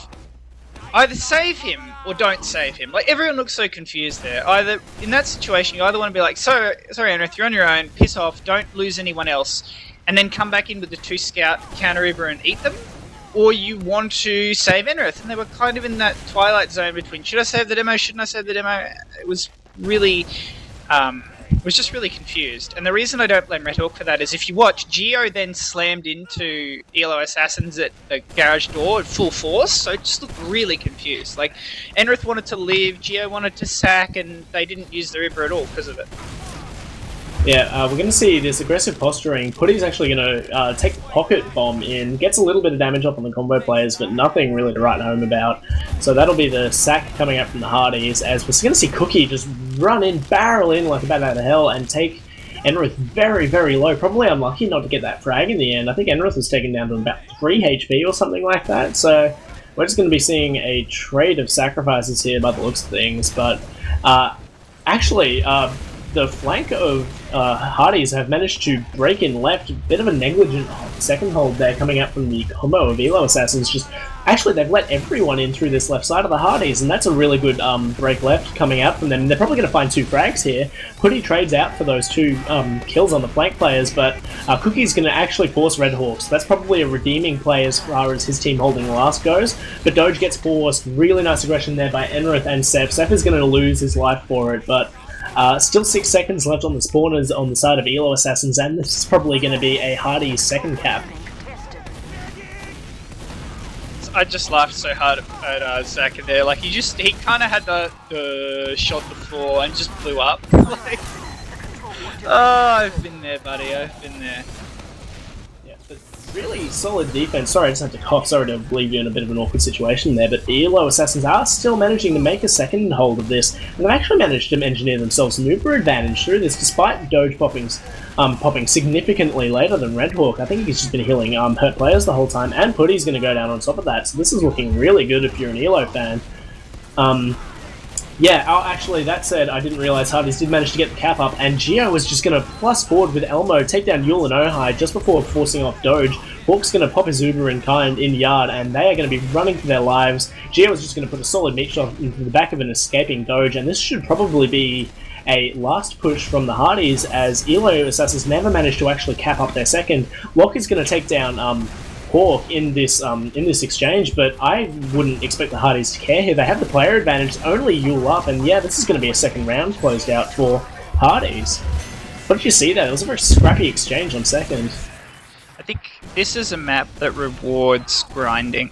Like, just being able to grind out small advantages, just have the better plays. And I think it's 2 things for me from the Hardies. The first thing is they're fearless with trying to break, like, left or right side on Granary second, and just some Elmo moments. Yep. Oh my god, Enrith, very, very lucky to get the pack there. Was taken down extremely low by the 2 sticks of Yule, and very lucky to probably end up living there. He should have gone down to his enemy demo man, but meanwhile the solid aggression with the combination of scouts from the Hardies has just come in, and it's totally minced Elo Assassins. Hurt's the only one playing the pocket-ish role, I want to say, but he was in the enemy garage, and that's just total disaster for Elo Assassins on that mid. Cookie going to spawn up on Spy and see what he can get done. What did you see on the mid, though, quickly, Yukari? Nobody looked at an overhealed scout running in a straight line at their team. Like, Gio was like, feed me! And just got loads of kills. That was pretty much the whole mid. Oh, that and they overextended, like, trying to kill Enrith. He did a good job of staying alive, as he always does. Yeah, honestly, a bit lucky to stay alive there, but we're going to see the Uber popped in from the left-hand side from Hawk. Used to acquire a lot of position, but only the frag on Cookie so far, and they've actually dropped their demo man, so this isn't going exactly the way that you'd want, and you carry Scout down. Frag's starting to be traded out here, but this is definitely... Oh, it was in favour, but it's only Doge... was in favour of Hardies, excuse me, but those 3 players, the 3 combat classes, managed to coordinate really well to take down the remaining Elo players, even though they did have the heal advantage there. So, very convincing round. This is looking like a much more quick and much more comfortable Hardies map, despite being the pick of Elo Assassins. So let's see what Yule's... Enrith's going to change up his rollout on this mid, and I think I agree with that, going Cat, as he did take a lot of early damage last mid, just sort of posturing themselves. Very, very high bum coming in from Seth, and he's probably going to take... It changes his mind halfway through, definitely actually could have killed Doge there, but takes down the demo man. Meanwhile, Gio and Seth, the flank, are going to go down in kind. Hawk is in a really nasty position here with Enrith, and that's just a sad zone to be in on Granary mid. So they're going to check themselves out of there. Putty is going to just escape on a little bit of HP, around 40. But yeah, I don't think I agree with what Seth did there. He got so much damage onto both of their players, and it just seemed like Yule was called so hurt, so instead of hitting the 30 damage rocket onto Doge to kill him, he hit the 30 damage rocket onto Yule to kill him. Bit of a strange decision. I also think part of it was he went for a really surgical strike, like a 1-for-1 trade, no matter who he gets there. And I think Gio pushing the crate, he just got outdueled by Hertz. When you get an opportunity to kill the mid or demo, you want to try to keep the rest of your team alive to then play that substantial advantage, especially because the longer demo medic lives, the more the advantage becomes, because they get a chance to heal or reload. So yeah, I think that was a bit out of sync between the team. But Elmo's going to get caught out, except Uber is going to be forced here. Ubers are going to be traded in this lunchbox area. ELO trying to take that lunchbox area very aggressively again, actually managing to find Elmo while they did it this time. But Putty's going to be taken down to the dregs of that Uber, but Ohai is going to die in kind. Seth managing to get so much damage off in that lunchbox area, but just not able to clean up any frags. Hawk managing to defend himself with a nice arrow onto Hertz there, and Geo taking a duel with Cookie there is going to get helped out by his Demo Man Enrith, but they're still in Lunchbox. The combo of Elo Assassins, and Yule is just peeking this in. Enrith is taking the fight straight to Yule, saying, no thank you, you are not going to be allowed to just keep peeking that. Yule's going to go down, Doge is backing himself way up, all the way out through Garage, back to mid, and I think with Cookie just spawning now and a long spawn on Yule, the Demo Man, we're going to be seeing a Hardies mid push here, as it looks like they're trying to take it up through Cat, led by Putty. Putty's going to find a very nice rocket onto Hertz. Locke is just going to jam himself straight in, though, onto Bats, and manages to take down Hawk and Putty. Really, really nice, really aggressive bomb into the top door there by Locke, managing to really open this up for Elo Assassins. The trades are going to come out now, and the aggression is going to come out. Uber's forced on the side of Doge, but at the expense of a wipe from the Hardies. That's probably going to save them last, but it's definitely going to cost them second. Really, really nice bomb there by Locke to open that up. Yeah, this is where Elo Assassins have to get moving. Like, there's only 12 minutes left, and it's Granary. You know, with a engineer heavy, one scout, one soldier last hold, you can hold for, you can hold forever. You can hold longer than, Donald Trump's going to be president. Like, it's so easy. So they have a timeline.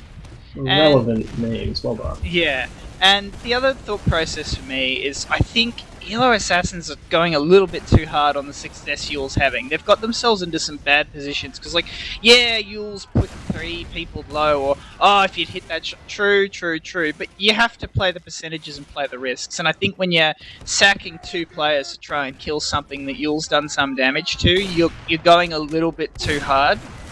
Sorry to cut you off there, but we actually do have a Hertz spy. He revealed himself temporarily there, and Hawk isn't quite up on his Uber yet. I don't think Doge realizes he has this slight Uber advantage, which isn't huge, but it's definitely enough to work. Hertz is going to uncloak, and he's probably going to get the Heavy here, actually. He's going to take down the Heavy. Hawk, turn around, for the love of God, man. He is going to get taken down finally by Seth, but that's a pretty nice pick. 1-for-1 trade.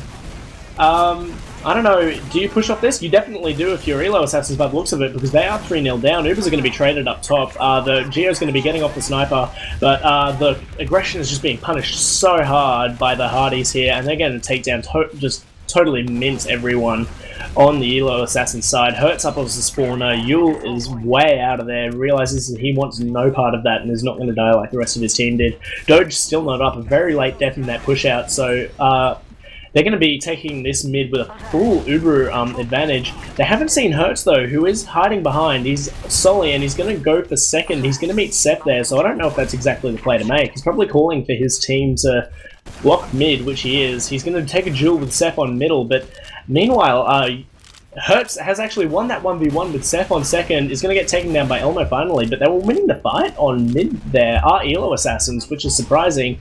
Hawk has actually managed to lose his Uber advantage again as well, just totally scrappy fighting, working the way of Elo Assassins on mid, just managing to find those overextending players. They looked like they were caught in 2 minds, were the Hardies, as to whether to take on the back cap of Hertz or commit to mid, and it's going to cost them their own second point here. Even Ubers, even players, but what really should have been an easy Hardies push is just sort of fallen apart for them. Yeah, just creates so much chaos, you don't even know that you're playing TF2 anymore. That's the Hertz strategy. I mean, like, I don't know, I just want to say, like, he's as nasty as a sack of badgers. He's a nasty, nasty man, and he gets some strange duels that he wins with strange rockets, but it's working, so go with it, you know? Yeah, exactly.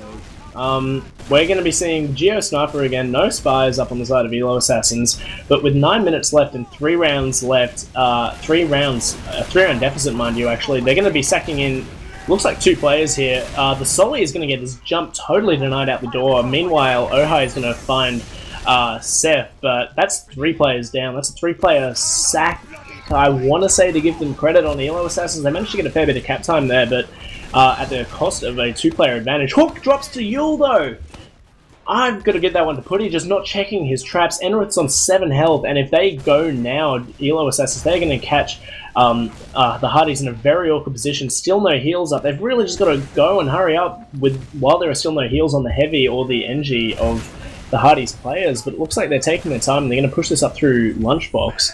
Slowly pushing it in with their Solis up the top, and a Heavy actually for the post Uber. This is a relatively common-ish strat on Gran, so we'll see the Heavy coming in the post. As the Uber is popped onto Ojai with Hurt splashed in, their Uber's getting stuffed pretty badly, and the Sentry of Seth's going to go down, but Elmo's going to manage to get a frag onto Ojai. Hawk goes down to Cookie though, as does a lot of frags going the way of the healed players, and the Heavy coming in and doing a fair bit of work after the Uber is popped. So that's one round back inside of Elo Assassins, just using their Uber advantage that they managed to engineer with another Hawk drop to great effect. What do you see, Yukari? First thought is they got to keep Hawk alive in situations like that. 2 utils, there's no excuse for Hawk dying to just one Rambo class. And on this mid, you know, Yule just so fast to mid, has so much control of these initial stickies. I just wonder if Elo are going to immediately try and work off that. Hertz is going for a good aggro jump to front. Okay, Yule just got much. Oh, yeah, really nice bomb there by Seth. You called it, you said it, and he just came in from his own left side, did Seth, and managed to just totally eat up the demo man. Hawk is actually going to go down to I believe that was Cookie. I'm not too sure, but they're actually managing to collapse this. It's Elmo versus Cookie, the DM Scout 1v1, but Elmo's going to put him away, show him who's the top dog in Australian Scouts. But that was looking like a very promising mid for the Hardies until Hawk went down, and they were all sort of caught around their medic, who ceased to exist, so no heals around them. It just became a very messy fight that Elo managed to clean up a lot of the players on, but Elmo just asserting his dominance towards the end of the mid there is the only thing that really wins it for the Hardies, and it's going to be even Ubers. Yeah, I think Elmo got a bit out of sync with the team there. They lost track of where Cookie was, because if Elmo had been there to play off the crates with Zach, that would have been 100% early kill. So there's a little bit of miscom, but you know, whatever, he won the duel, so you know, just stats padding clearly. And okay, Zach had just kind of missed a guaranteed opportunity to kill that scout. I think that was a strange exchange, but you know, one player down for each team. They're looking to push and take seconds. Not too much happening. Cookie's actually plus forwarding them, getting really aggressive. He's going to get taken down by Hawk in the lunchbox area, so that means Putty's just managed to walk this in with Hawk and really close it out. Ubers are going to be even, but they still haven't got any cap time on second, and they're peeking this. Putty's going to definitely take a solo here. He's going to have the fattest Uber possibly ever. Hawk is yet to flash, and there's so many players left here on second. He just needs his players on the Hardies to come in and help him clean up. Yule's surely going to go down here, but there's some really nice DM coming out from Elo Assassins, but it isn't quite going to be enough in the end, as they're going to cap up this second are the Hardies, and Ojai's getting caught in too quickly. Just the players all coming in from this right-hand side here, from the attacker's perspective of the Hardies, and they're going to really just draw all the players down to the point of Elo Assassins and mince them out there. Putty with a really good Uber, and just the collapse coming out post-Uber. Looks like it would have really come close to working for Elo Assassins, but they just didn't manage to trade the frags out. And Hardies are going to take a commanding 4-1 lead with 5 minutes left. I don't know if there's much recovering from this, as we are on to mid number 6. Both demo men choosing to go the lower option again. Enrith's so... I don't want to say lucky, because it's happened more than once now, but he's going to get plus forwarded by a scout here. Cookie really nicely done to take down the not so healthy Enrith, and this is looking like it's going in the favour of Elo Assassins with Hertz, I believe that is, chasing through Garage now. They have all the position. Hawk's seen him, and Putty's going to be back with him, and that's going to be Hertz's aggression nullified. Putty actually could get caught in the yard here. Obviously, Elo have just totally dominated that mid, but Hawk really needs some players to stay alive with him here, so he's able to get out to last. Putty, on separate occasions, has gone down so weak there, and he's so lucky to have kept surviving. I think only some nice positioning by him to get crossbows from Hawk has kept him alive there, but that's going to be actually a flanking scout on Ojai. Ojai's going to come in on, nicely seen there by Putty, but good mid-win from Elo Assassins, but they're in no real rush to push this with 4 minutes to go on a commanding lead. They're just looking like they're peppering around in yard at the moment, but they have total control of Shutter Door. Do Elo Assassins. Putty's going to go down. Seth's going to go down. No Solis. I'd be looking to not use my Uber here and save it for last if I was Red Hawk, but they're actually going to take the trade. Cookie goes down. Lock is jumping up top though, and he's really going to lock them in here, I imagine, while Hawk's trying to back out. He's choosing not to though, and the frags are still like this, just choosing to fight this second so aggressively. And I suppose the spawners are coming in for the Hardies, which is redeeming that for them, but it just looked so precarious for such a long time there, that hold. Sorry to talk for such a long time, Yukari. What happened? Well, I mean, the honest answer is Hardies won a lot of DM fights, and I think there was probably one or two they shouldn't have. Elo Assassins got really stacked up. Oh, Putty's actually going to plus forward and get Doge with a very nice little pop-up shot, though. And the demo. Much better Granary. And what I like is that Footy, Zaka and Sep, Footy and Jiho, are doing such a great job of rotating. Like, that last fight, before they capped this round, before they had this round where they capped out last time, Seth adapted so quickly to seeing that Putty had kind of overextended with that Uber. He came in late and got cleanups and went top and then secured the last round cap. So their soldier sync is on point, and they're having good Ubers because of it. Definitely, as they have managed to barge in left yard here, so that's going to nullify the Cookie sniper hiding in forward, and they're just going to... Putty's going to do the same thing he did last time, which is just walk his medic up the top and totally secure the second. Hertz is going to drop down, and they're actually going to find a lot of the Elo players here caught out in the yard, and that's probably, with a few minutes left to go, I think this is probably dead time on Granary. I won't count it out just yet, but Hertz is the only one left alive, and this is definitely going to be a Hardies round, with just managing to lock them all out into yard there, of the Elo Assassins that is, just all getting caught out and finding themselves between an Uber and a midpoint that they didn't own. So that's going to be a 5-1 to the Hardies with 2 minutes and 40 seconds left going into this next mid. Probably dead time, but take me to mid, Yukari. I'll give it to you. Yeah, I just want to see some coordinated aggro by Elo Assassins. Like, they've got a chance to fix their mistakes if they go into the next map. And again, like, Yules always seems to be faster. 2 stickies on the crate. That's when you want a soldier going fast to bomb, and unfortunately there is no situation. Seth goes for a high double bomb, and he's just going to land straight on Yule, but doesn't get a chance to make that trade. Frags looks like they're going the way of Hardies, but their medic's down, so they're on a timer. But he's taking right crate. Should get them the med pick yet, and now it's down to Frags. I like Hardies' position. They do have control of the crates. I'm assuming you saw what I saw there. That was a spite denial of an air shot if I've ever seen one. You don't get any frag video footage on me, kid! Hertz bobbled up into the air there and was, I'd say 11 times out of 10 going to be air shot by Putty, but he just says no. I think the scouts on the ground there did a lot of work. Even though Hawk did die relatively early in that mid, I think Geo and Elmo just on the ground with their decaying buffs managed to just clean up so many players of the Elo Assassins and just managed to win them that fight. Just having 2 relatively healthy scouts sort of holding hands, running around on the ground, bouncing off crates and just finding frags all over the shop. So, yeah, that's probably, with minute 20 left, we're going to see Hawk building up his Uber advantage, and they're probably going to be looking to close this out. Oh, it's crits. That's something we haven't seen from them yet. I'd be interested to see how they take this. Like, this could be something interesting going forward, even though it's probably just because there's a little bit of time left and there's not much to really lose from it. I want to see how Enrith handles this crits, as it is going to be popped in. He's... yeah, not going to find anything, but it looks like Elo Assassins have somewhat vacated the premises. Geo's going to go down in exchange for Hertz. But the collapse is going to come in from Elo Assassins, just really crunching the Hardies combo around that left shutter door, and that's probably going to be all she wrote for Granary, with a final score of 5-1 to the Hardies.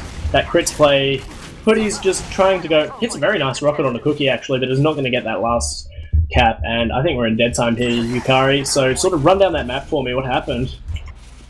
I think... basically, Elo Assassins tried to do the same thing they did on the last map, and well, it had the success rate that you would expect trying to play a bit just watch weird, Hawk a bit here. off Sorry to colour. cut you off. Watch Red Hawk here. I think we're going to see a very gung-ho medic play. He's told us to watch out, and there he goes. Well played, Matt. Well played. We'll give you that He's one. gonna have a 5-minute bathroom break to relieve some tension after that one. Yeah. Just go touch yourself, Matt. You earned it. Well done.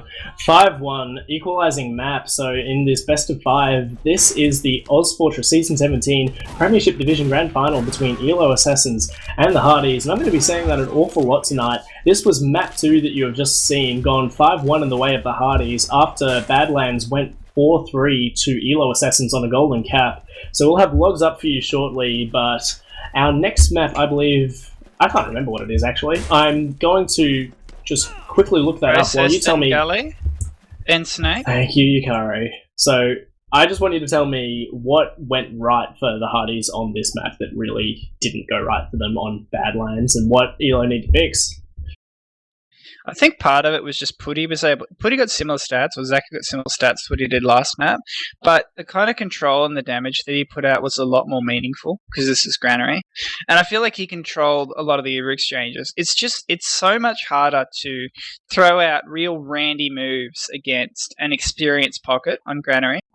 And I think that Zach made an adjustment that I think you have to do on Granary. I think not enough pockets do on Granary, and I critique very, very heavily when I watch pockets of Granary. He started staying alive in critical situations where he could have gone for a low-effort play on the medic, instead of maybe waiting that extra couple of seconds and dive bombing the medic and accomplishing, the med pick maybe like once out of 10 times. Zaka started playing to live, playing to get out of difficult situations, because you're wearing gunboats. Like, on Granary, if you just had some aggressive players slam into a brick wall on the enemy side of the map and you're gunboats and you're on your side, you can get out. There's no excuse for not being able to. And that transitioned to two things that are really important for Hardies.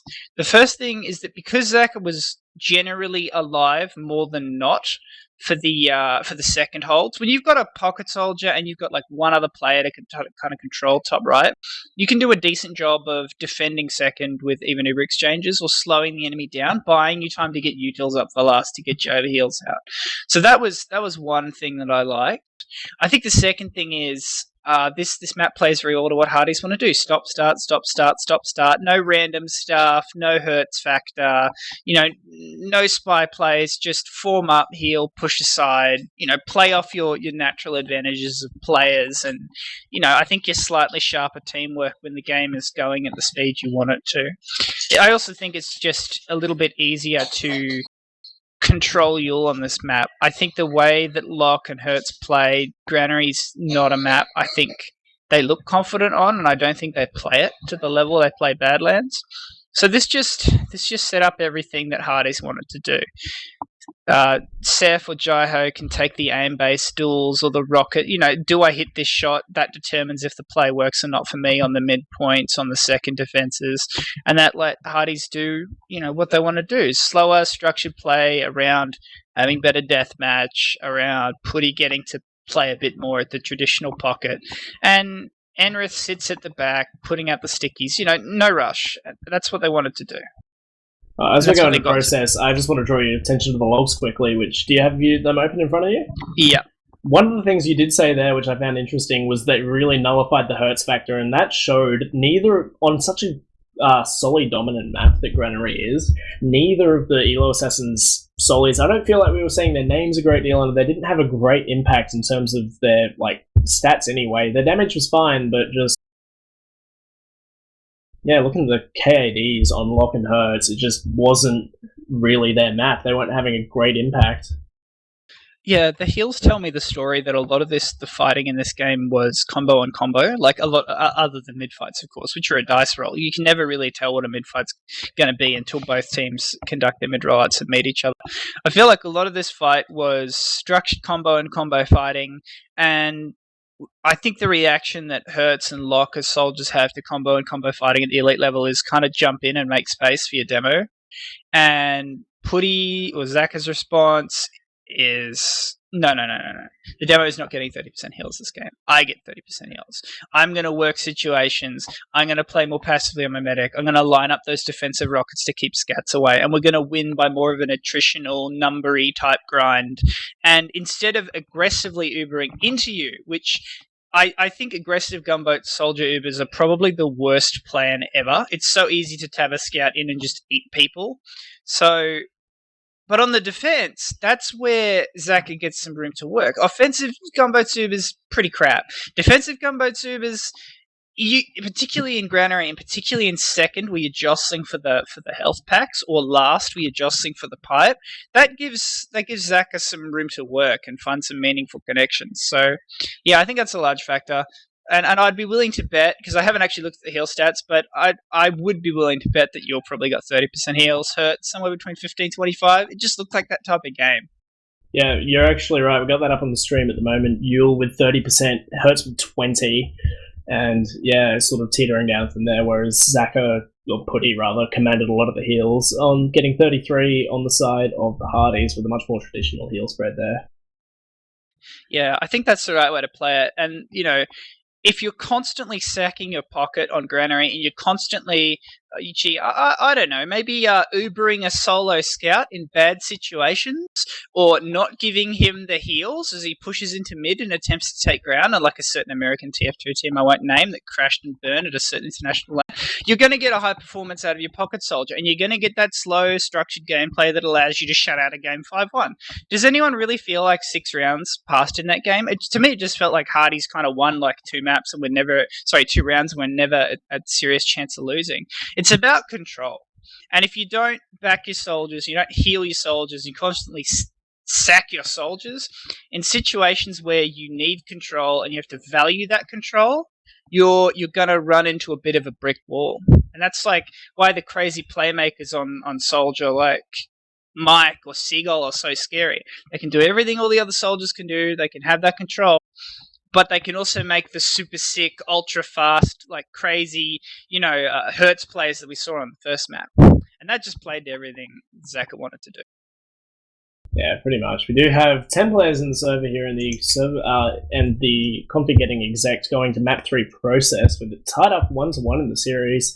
Anything else you want to draw anyone's attention to on the logs here, Yukari, before we move on? I think process has a good mixture of control spaces for soldier play and really quite aggro places for soldier play. So I think it's going to be really interesting to see questions like how does Seth go on mids where you can't just dive into the enemy team and go for those aggressive plays? On this mid, if the enemy scouts stack up, you kind of have to play off an off angle, spam in, wait for your demo to hit the enemy scouts when they're clumped, make those kinds of slower plays, maybe even walking in with spam. We haven't seen Seth forced to do that, and this map forces it, so that'll be interesting to see.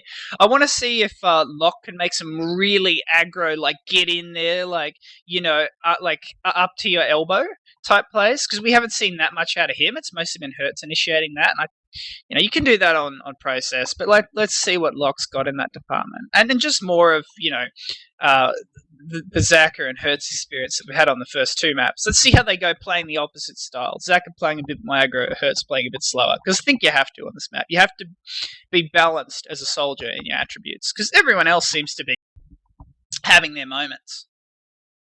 Yeah, definitely right. Well, I, for one, because I'm a superficial caster and only want to call flashy plays, I would love to see some exciting, some solly rollouts here going big. One thing I know that anyone who frequents sort of the Quixelite pugs in Australia will know is that Hertz absolutely loves doing stupid shit on the process rollout and absolutely ruining pugs with it. So I wouldn't be surprised if we see him with some really heavy balls to the wall aggression. I don't know if he's going to bring out the Market Gardener like he did on this map in his other 3rd place match, but we are actually live. So the side of the Hardies taking their own right hand side really quickly. Hawk actually opening it up with a frag on Locke and Hertz. Both solis down very quickly. Enrith the only person going down. Hawk going down so low though that is not able to be finished off by any of the players. Doge is the only one left alive on the side of Elo Assassins, and he's getting hunted. Elmo was going to find his man with a quick 2 shots towards the end of that, and that is a very, very disastrously late death for Doge, which is going to pretty much seal out this round, I imagine, unless we see a horrible mistake coming out of the Hardies. Full Ubering advantage on Hawk, and Cookie getting up the Engineer, and Hertz on the Sniper, funnily enough. I don't know why he's choosing the Sniper of all people, but we'll see what they do with this Uber advantage. It looks like they're trying to take it in through lobby, I would assume. He's sniping because he didn't have time to go spy. I mean, I can't believe I need to explain these details to you. Do you call yourself a Premier player? But no. Yeah, that was they're popping in through door 3. Sorry to cut you off there, but we have got a full pro-lander defense here. Locke is probably going to be going down. No, actually manages to squeak his way into spawn. The sentry has been spotted out and taken down by Enrith, but Locke's still up on that heavy, causing a little bit of distraction. Putty's just getting right up in the business of their combo, though, doing so much damage. He's going to eventually die for his troubles, but not before doing so much damage, and surely the cleanup should come out here from the the players on the side of the of Hardies, but they just weren't able to do it. Like, look at that, 53 rather help on Cookie, I think it was, before he got resubbed. Yule on 40 odd, and they just weren't able to clean it up. Bit of a botched full Uberad push there, and they just weren't able to deal with the off classes in time to really get the meaty frags that mattered. I'm not sure. I think they might have... I think they needed to kill the sentry earlier, because it buys you the room to kind of get going in on people. And I think if the other team stacks their heals, or at least some players, and their sentry together, you should Uber on that on principle. I don't know why these teams are so allergic to doing that. Like, if you could Uber, kill a sentry, and kill a couple of players, or force an Uber, all that in one Uber, especially if it's an Uber on your demo, you're so happy. So that confused me a little bit, but, I mean, late heavy on the respawn. Yule got 2 really good sticky kills. Sometimes it happens. In process, it's hard to pin the other team down and just wail on them. There's a lot of room on that last, and yeah, I think you got to kill the sentry faster to get the room to pin him. I see push coming in here. Uber's going to be popped out from Elo Assassins. They're getting in super duper deep here, and Hawk is going to get caught in around his own rock. They had the sniper on Elmo, but nothing's really going to come from it. Enrith is going to trade out a frag onto Ohai, but they're not going to mind that at all, as they're going to just totally deny these forward spawns. Elmo's running in for a hero shot, is not going to get it though. That's a shame. But yeah, Doge just managing to work again. Another big Uber advantage and player advantage. This is going to be a last hold for the Hardies, just coming out of that. They just looked unprepared for that IT push, which is odd, considering they knew they had the 30% Uber disadvantage, the Hardies did. They're busting out their own pro-lander defense here, but just the double Solly and demo bomb with the Uber. Really just classic push. It's what you do on that sort of push, and manages to take down Hawk. He's the only frag they found, I think, but he was the only frag they really needed, and now Doge is going to have himself a solid 60% Uber advantage. Sniper, Pyro, Engineer up on the side of Hardies, and so we'll see if Elo Assassins can succeed where the Hardies fail, as they're going to be popping in their Solly and demo through door 3. The Pyro is actually doing a lot of work to make sure that sentry goes down really late, and they haven't actually found any frags yet with this Uber because of that. That's a really nice play coming out there from Seth on the Pyro. I like that. Elmo's going to be up on the heavy now, changing to his main that we all know. They're just going to sort of traded sides. They're going to start getting some time on the point now, or Elo Assassins, but they're going to be losing a lot of players for it, and yeah, losing a whole lot of players for it, mind you. Who is that? Ohai is sort of sneaking around in door 1, but has definitely been seen. He's going to get caught out. That is a wipe on Elo Assassins. Team's just not having success dealing with off classes on these last pushes by the looks of things, just even with full Uber advantage. Hawk up on his Uber now, but it looks like they're not even going to be holding anywhere close to mid Elo Assassins. Yule's got some sticks up, but hopefully those get seen and cleared. I would not imagine Hawk would need to pop his Uber in for anything here. They're sort of looking to spam from choke Elo Assassins, but they're going to get quickly just denied out and pushed away from that choke point by the lob stickies of Enrith. So still full Uber advantage. They're looking like they're going to take this wide through choke. Hertz is going to be on Hawk's case though. Good port by Hawk in the end. Hertz has got behind, but they actually have managed to find a frag on Lock, but traded with Seth. Hertz is going to go down, as is Yule though, so that's some really nice aggression from the demo and scout of the Hardies. That's a really nice pick. Doge isn't quite up on his Uber yet, but we'll be up on it soon. But with no demo and no pocket on the side of Elo Assassins, I imagine the Hardies are going to want to go off this, and they are, and they're going to take down Ohai. And Doge isn't actually managing to get his Uber, they just stacked the cap. Expertly played, really, really nice. Realizing that Doge was going to try and get his Uber there, excuse me, and so just playing the cap, knowing that Doge would want a no part of dealing with any of those combo classes, as we're on to mid number 2. Yeah, and they're doing a really good job of shutting Ohai out in these mids especially. Like, it's a very controlled game from the Hardies, it's what they want. So Demo's exchanging stickies, and I just look at the position where Elo Assassins are. They're all backed up, and look, see, they're not fighting for anything meaningful when they're stacked up. They're not even controlling the pack. So the Hardies do the obvious thing. They take position all around Elo Assassin. They just spam down on them. And see, every time they get a kill from that forward spam, which comes from better angles because they're taking ground on mid, it gets easier and easier for them. So Elo Assassins are only able to get out with Doge and Yule, who may be in trouble. Who may be in trouble here. So Yule's too low to contest. And Hardies, they take... Elmo's not having any of that as well. He's plussing in. Sorry to cut you off there, that's but... aggro. That is aggro. That's Elmo. He's going to die for it, as is Quiddy, but I think they're going to be okay with that. Yeah, I think one scout forcing that makes sense to me. Why not go for it? Two players, probably a bit much, especially when it's your pocket. Yeah, but they have had, like, they're probably looking to take the Ubers out of the equation, honestly. On this second holder, Geo is actually going to go down now, and that's 3 players down. I think they are going to have nothing to do with it, but Hawk actually is decided to pop off Seth onto this second point. Doge, like, Seth has no idea where Doge is, isn't able to get the force. That's a little bit, like, of a miscommunication there. I think Hawk wanted to take the trade, Seth just was not on the same page as him, so that's going to be a full Uber advantage on Doge, who was never in any position of real danger, but Putty and Elmo have managed to overload the flank here, so it's going to be ×3 on the back cap, maybe? No, Elmo's instead choosing to focus down the frag of Ohai, manages to deny Ohai, so here we see the ×3 on the cap. Locke is going to jump in, Locke hits a very nice splash rocket to take down Elmo, but Putty trades that frag out with him. Hertz is going to get him as the spawner though, so that's 2 players down a piece for both of these teams. 25% Uber advantage on Hawk though, and there's some very aggressive posturing, especially from Seth. Despite the fact they're down a pocket in the scout, Gio's looking in, seeing what he can get done, getting right up in the face of one of those scouts there. I believe that was Ohai. But we're going to probably see the Hardies realise they do have that Uber advantage and just sort of compose themselves before pushing in with that Uber.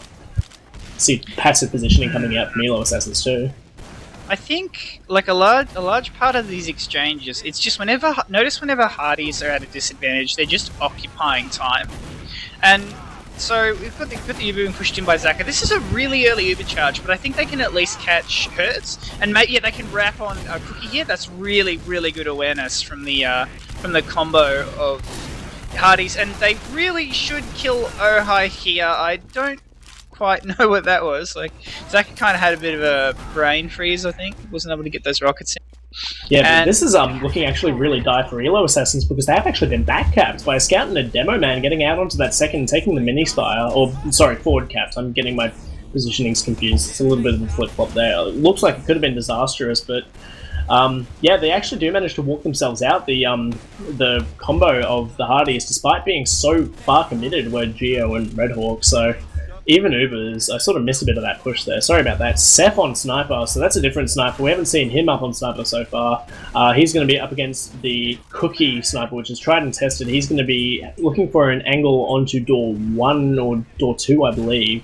Yeah, definitely scoping up with his dot on door 1, so let's see what they can do, as Doge is going to be coming up on his Uber, Hawk is going to be up on his momentarily, so we're going to look for these Sniper picks by the looks of it. As he rings a headshot off onto his opposition, Sniper does Seth, but doesn't actually manage to get frag. I think we might end up with just Sniper duels for a while.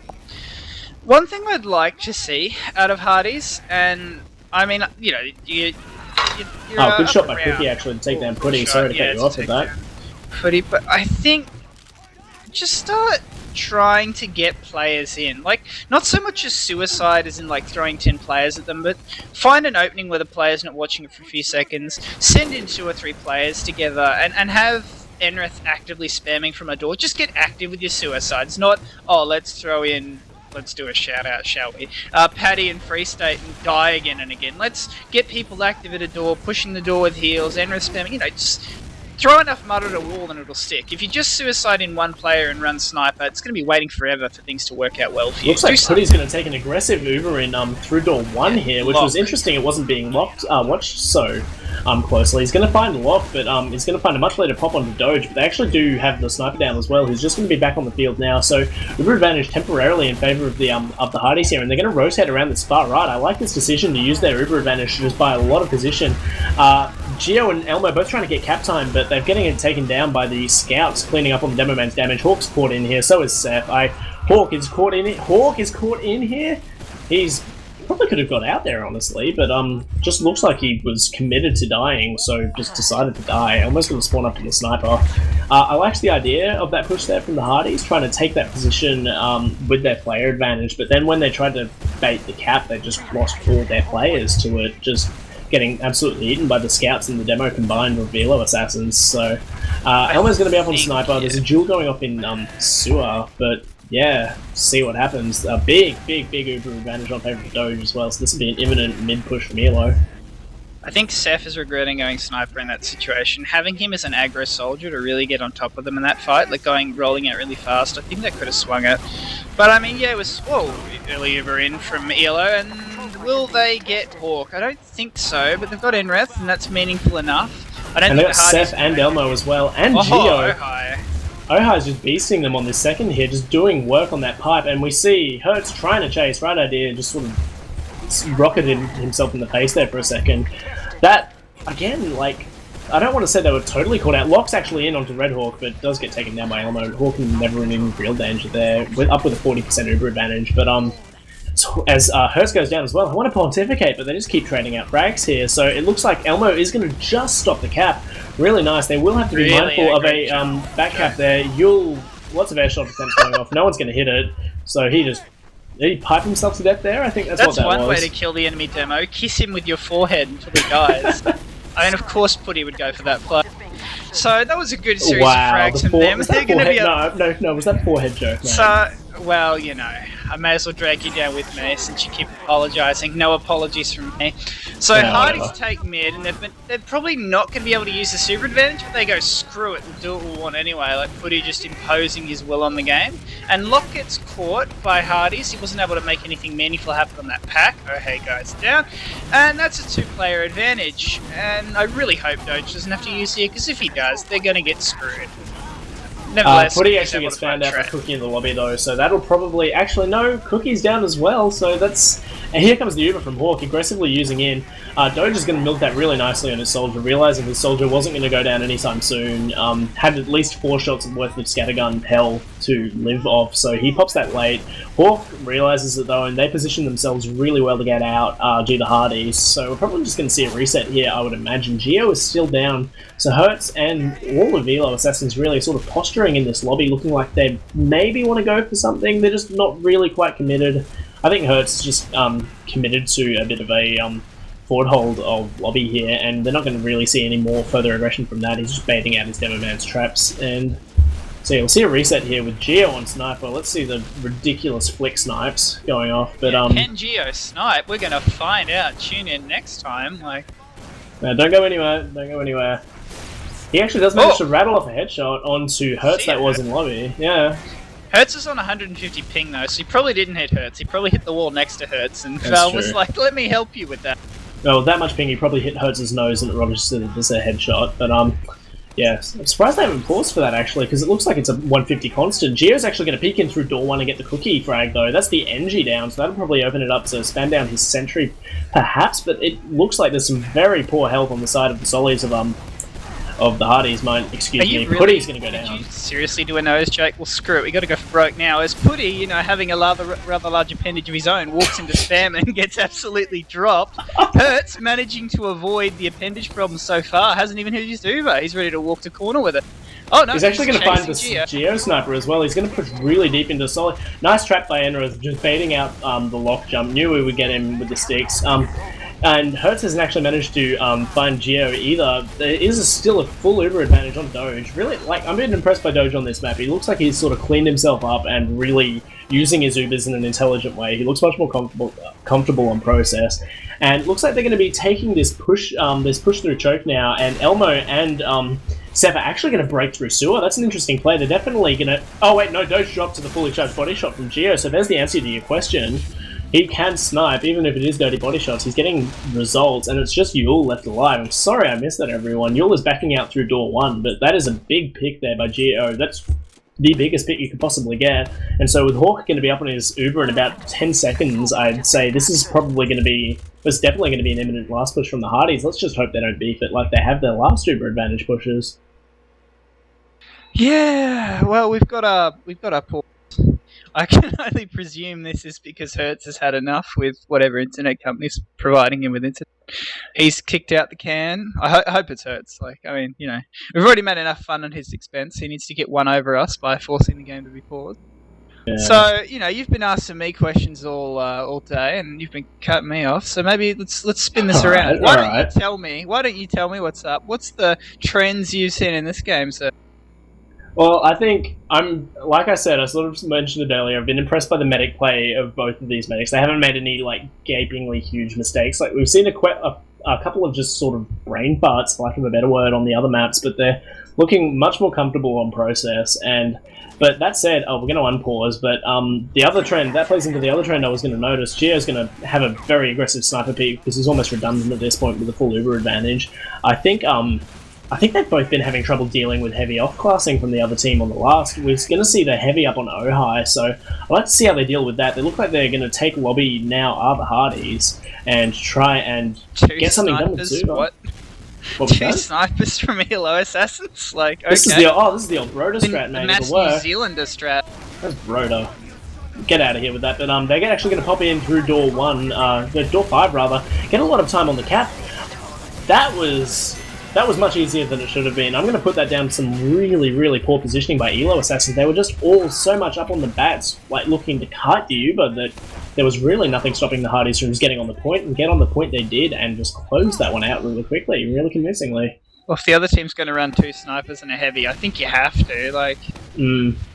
As we're on to mid number 3 here, Seth rolling out relatively quickly, not matched by Lock. No fast rollouts on the side of ELO Assassins on any of these mids actually, but the same thing you're saying, they have absolutely no intent on mid to ELO Assassins, and so the Hardies are just managing to command a lot of position. The Solly aggression is finally going to come in a bit delayed, but from ELO Assassins, Gio is going to clean up Hertz, but Hawk is going to go down to the plus 14 scout of Cookie, so... But it's 5 up against only 2 combat classes of ELO Assassins, so let's see what the Hardies do here. I imagine they're going to be hunting down Doge to the ends of the earth, but Doge is looking pretty damn safe here, stuck off with his demo man. But that said, Elmo did manage to catch his man last time, and he's got a Solly with him. They actually force off the Uber. That's a really nice play, and I kind of imagine Yule managing to catch either of these players, honestly. Both of those players that got the force, that was Seth and Elmo, are going to get out. So that's a totally free force on last, and that's probably going to be a lot of position on second as well. I'd be surprised if the Hardies didn't contest this. Yeah, that's a really unfortunate turn of events. I mean, I think some of Hertz's playmaking ability has been a bit gimped by that 111 billion ping that he's been playing on. And Hardies, they're just walking in at the sides. They've got Enrith in pretty good position, actively spamming the point with stickies. Enrith is able to... Ooh, he just overextends a little Cookie bit. in behind on the Hawk. Sorry to cut you off. Hawk is so low, as is Gio. Sorry, I'm going to need to stop doing that. That was about as good as your Roma plays on the medic. I especially like the missed shots and the flailing around. Oh yeah, we're going to go there. I'll cop that. But looks like Gio's going to be getting too aggressive into the door 2 there, and it's going to get cleaned up by Yule. Pretty much even Ubers here, but that is a very aggressive Solly of Lock, looking to posture into this door 2, possibly trying to get onto second. Doge up on his Uber now, Hawk up in about 10 seconds with his Uber. They're going to take lobby by the looks of things and try and work themselves a pick, are the Hardies. But oh, they're just going to roll this straight in. My goodness, they are. That's a very aggressive play. Uber's going to come out. And looking at the amount of players that they flashed in there, I think the Hardies thought they had an advantage, which is a bit of an odd thing to think, considering I think their building has been consistently worse than Doge's all map. Doge just juking around Elmo there. Elmo's going to get like 6 points of damage off onto him, and Seth just like trying to get away, but is going to get caught on slither of HP by the long-range sniper gun shots of Cookie. It's just Hawk and Gio in this fight. They're going to be meeting up with 2 of their forward spawners, the demo man in their pocket of Enrith and Putty, but I would be not surprised to see ELO Assassins try and roll this in, and they actually managed to get the pick onto Gio. 2 players running in aggressively. Hawk's going to go down, but they trade out the scout and the demo man for that pick, and a really nice pipe there by Enrith to take down Hertz as well. With Ohai going down, it just looks like they really needed to compose themselves with that push ELO Assassins, because they had every advantage, and they look like and they're chasing Doge into the last. The Hardies. Nice rocket by Seth, just off the wall, managing to take him off. They do manage to clean up those 2 aggressive players of Seth and Elmo do ELO Assassins, but it's going to be at the expense of their medic, so Hawk will be safely tucked away here in the company of a demo Solly and Scout, just building up his Uber advantage, which will be about 40% by the time Doge spawns up. Yeah, pretty chaotic series of trades. Shame Doge couldn't get out, but it was really aggressive chasing from Hardies to pick up that kill, and it did cost them 2 players. So as a result, Hardies weren't really able to pressure last. There's that time for the utils to go up, but it's a trade, you know, Hardies will be happy with. I mean, can I just draw your attention to this quickly? Sorry, I don't mean to cut you off again, but they're actually arrow building our ELO Assassins, so this could be possibly why we've seen such prompt building from them all map. That's... They've learned. Hawk's popped his Uber in, but then they're going to be focusing down the sentry immediately as Enrith with the brunt of that Uber. Scout's getting on cap, that's Geo, is going to get it about half capped. The counter Uber, right, we see the arrow building coming in from Doge, and their counter Uber is just going to totally catch out the Hardies here, and that's going to be a total collapse. Just the flank left of Geo and Seth, they're both just way out. Actually, Geo is in. Geo's on last trying to get things done, but he's not going to do anything other than take down Lock, so that's just pretty pointless trade, really. The spawner's going to be denied. The forward spawner's going to be denied for the Hardies. This is looking better by the minute for Elo Assassins, as it should be a very free mid push here. Seth is going to be jumping in around Choke, but he's been spotted by Hertz. He's savvy, and he's going to get taken down by with the help of Cookie. So, yeah, I'd be... Elmo's just... They're committing so many players to trying to get this aggression off onto Doge, who doesn't even have his Uber yet, but that's 2 players they've sacked for it. Seth and Elmo. Geo up on the sniper, they just seem to be throwing everything at trying to get this medic here and bleeding players as a result. Yeah, I don't know. A lot of strange, wonderful trades. I mean, it gives Elo Uber advantage, pushing a second pseudo Spire, and it looks like they've got good position to be able to use it. Seth seems to be going for a flank, maybe a play on the medic, or maybe just some active spam, and Hertz just walked straight into a rocket. I mean, do we have a 4-nose at meme yet? Can we do that? Because that's the only thing that applies there. And Hawk gets taken down for a late bomb from Lock, so at least he's able to accomplish that. Yeah, that was just a total collapse from Elo Assassins. It looks like they should have had every reason to control that, but it was the only...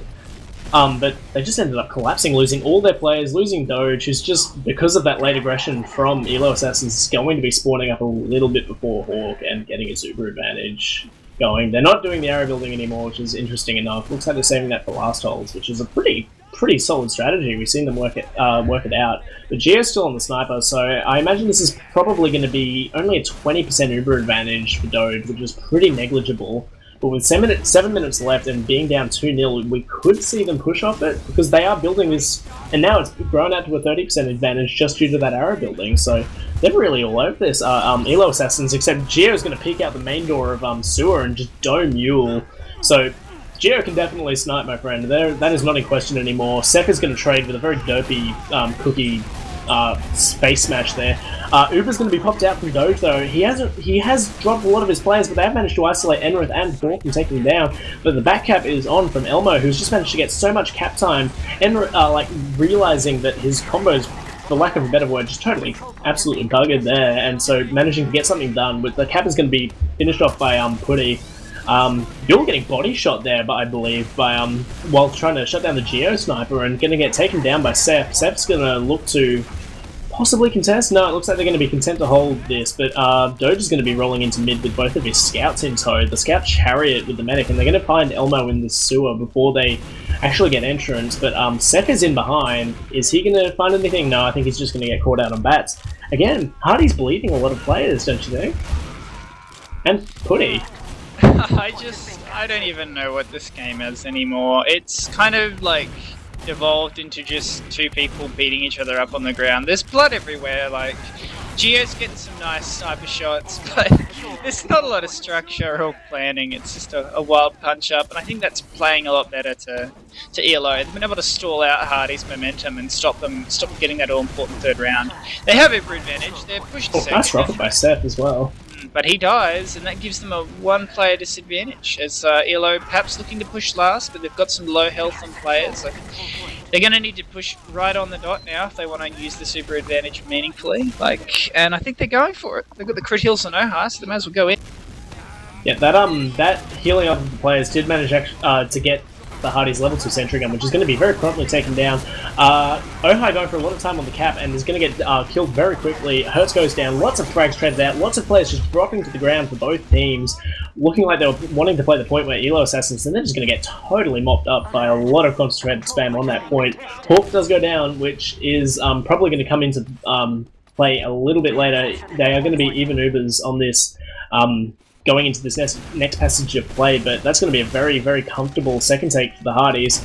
As we're going to see more fighting in sewer, this seems to be something that's happening a lot. A lot of players, a lot of flanks, aggressing into sewer, which isn't something you see all too often on this map, but it seems to be a feature of the matchup between these two teams, and that's going to be all 3 flank classes down for the Hardies, and a very quick retake for Elo Assassins. Like, if I'm Elo Assassins, I just keep rolling this. But really nice spam by Putty is going to kill off Ohai and really just do some meaningful damage to Elo Assassins. Just isolate it, like keep it so that they're only managing to cap up this 1 point, and the Hardies can put themselves on last comfortably there. There's definitely time for Elo to push in, but I think they have to push the Uber advantage right now. And they're delaying. I have a feeling Hardies actually will get Uber by the time they push in, and that'll probably be the map. All Hardies do need to hold is to hold here, I think. And they should, yeah, it looks like there's going to be time for the Uber before even the... Yep, Sentry dies. Hardies just get Uber. They are running to the point now. Player trades... Or maybe not.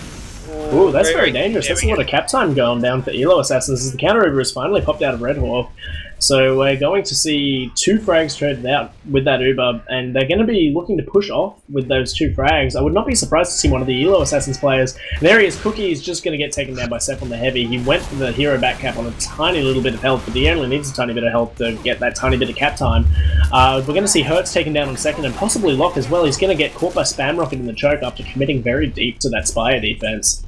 And this is going to be slight Uber advantage to Doge, which is something I've been saying a hell of a lot, but their building has been superb, and Elmo's going to be +4, gets 2 shot by Cookie, but I still think the Hardies have managed to buy themselves a lot of position at the moment, and they're probably going to manage to cap up mid, but Doge is going to be up on his Uber now, and I do not expect them to be giving this up easily, especially with Cookie winning another 1v1 against Geo, so he's got the scouts numbers. This map does Cookie, as he takes down Putty as well, with a pistol in the air.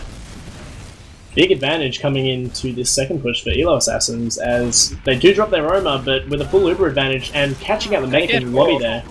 Yeah, they're getting everyone. They have to wipe it now. It's possible for them to win, but like the timing is so specific. Every second Hardies can delay them here, I think works to their advantage massively. Oh, duel down. And there we go, that's the 1 round back, so it's 2-1 to the Hardies on this third map of the grand final. 1 minute 55 left, so basically 2 minutes for all purposes, and this is going to be real close. I imagine Elo are going to have to fix their mids if they want to get this done, as we see you're taking more aggressive position on the point already, and Locke actually hitting the fast rollout. Enra's so hurt, but manages to get crossbowed up, but I love this intent from Elo Assassins on this mid. They're managing to take so much more early position, but the health's just not great. They're getting minced by the scouts playing the high ground of the Hardies, and that's going to be 2 frags going the way of the Hardies. Susurrus and Locke going down, Hertz down, there's 3 frags apiece. It's just Elmo and Hawk, but you got to back Elmo in a situation like this. He's got he's up against a bunch of low health players. I back Elmo. I back Elmo every time, and I reckon he's going to chase down Doge here and finish this off with a 3k. And that is going to be the hopes and he's actually going to run into Cookie, but I still think that's what is it? He's actually going to get Doge right in the face of Cookie. That is just huge by Elmo. Like I said, man, you can't doubt Elmo in that situation. He's just going to clean up the frags so consistently. He's so good like that. And we're going to see a recontested mid, probably mid number 2 from the Hardies here. Hertz is going to get taken down. He's been isolated by Geo, and Locke is trading out with the Solis up top. So little health combined on the 3 players in from the Hardies. Sev is going to be jumping on out, but it's going to get caught, and so is Geo, as Putty had already been caught. 30 seconds left to go. Can they do it, Yukari? There is enough time, but they don't think they're moving fast enough. Like, I think they assume they've lost. Elo needed to be moving faster. They're capping up on this mini spire now, but 16, 15 seconds. Yeah, I think you're right. This is just not enough time.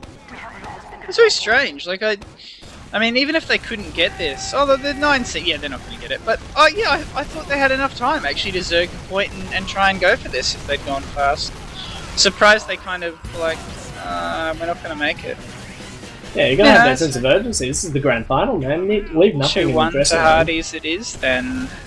Very chaotic, very sloppy map. I don't know if I can even point at any one player and be like, yeah, they really stood out. I think Geo and Cookie had a grand old time cleaning stuff up, because that was, that game, it's very strange.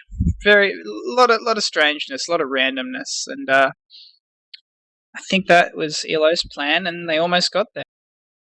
Yeah, they left their run really late though, because I think Hardies were in control for the most of that map. As yeah, like you were saying though, it was just an extremely messy map. Neither team looked super composed at any point. I think it's fair to say, like a lot of bleeding players, especially on the side of Hardies, even though their pushes were probably just a little bit more coordinated and a little bit more organized in the end, which I think is what won it for them. But yeah, interesting one. That is going to be a 2-1 lead to the Hardies going up in this series.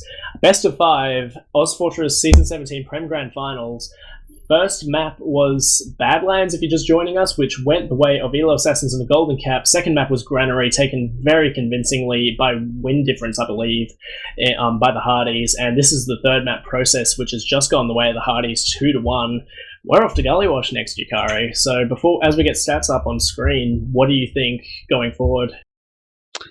I think that there was an activation of Ohio this map. I not only feel like he was much more present in terms of, just pure fragging power, but I felt like that he was actually getting involved in fights earlier and doing more damage. And I think that was kind of the factor, other than the really uncoordinated nature of this game, that kind of tilted it from a Granary where Hardies had all the control to quite an even battle. I mean, I think Hardies probably controlled the flow of that map for quite a while, but to be fair to ELO Assassins, Hertz was a bit laggy. Hertz was a bit laggy, and you can see it again in his numbers. I think that was fixed towards the end of the map, wasn't it? But he's just not, on these last two maps, not been having the impacts that he's been having on the match, really. You see him here, he's going 14 for 22, which isn't the most pockety of stats that you'll ever see. Albeit he wasn't the losing team, but you sort of expect your pocket to be the one getting work done with his heals, even if your team is losing. He took a lot of damage, insert certain jokes here. But yeah, I don't know how much of that we can attribute to, just being on that 150 ping for a part of the game, which definitely knocked it down. And I don't think Hertz is ever going to have that statistically a great game playing for this team against Hardies. I just don't think it fits the way he wants to play pocket or what he wants to do. I think he's going to end up dead a lot. But it wasn't a Badlands performance, but I don't think it was too much of a problem, other than the internet. Though that was more in line with somewhere between Granary and Badlands, I think.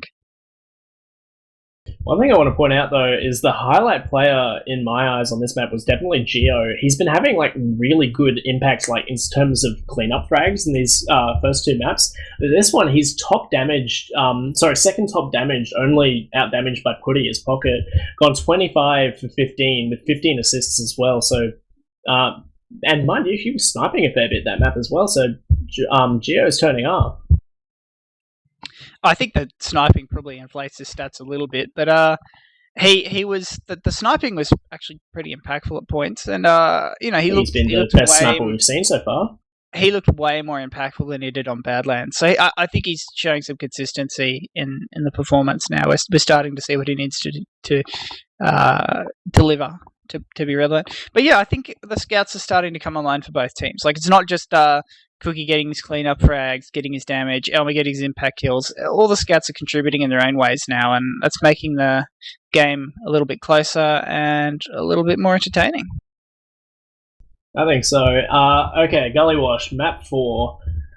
Gullywash, notoriously, I'd say, you can correct me if you want, but I'd say this is an extremely demo-favouring map, especially on the mid. Your demo man can just do so much on mid, deny so much of the enemy team's position and just have them on awful health before they've even had an opportunity to do anything.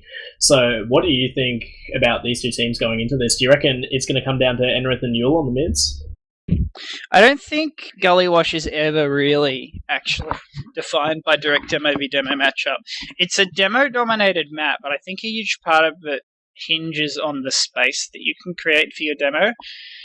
I think this is if this is the map that Yule wants, like he's giggling like a 10-year-old right now. I mean, his team is down 2 maps to 1. If there's ever a map where you're playing around Yule to wipe those mid fights and get that presence is going to work out for you, it's got to be this one. But this isn't a Viaduct, I think, where having an incredible demo man can just actually solo win you fights if he's really going off. Like if we're seeing that platinum mix-up level performance.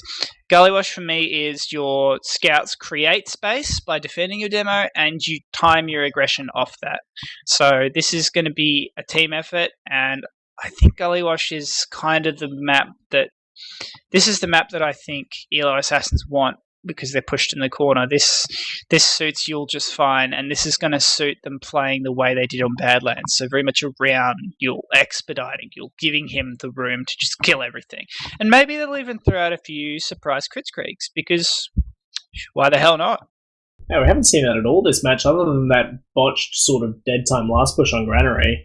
But yeah, it's just going to be...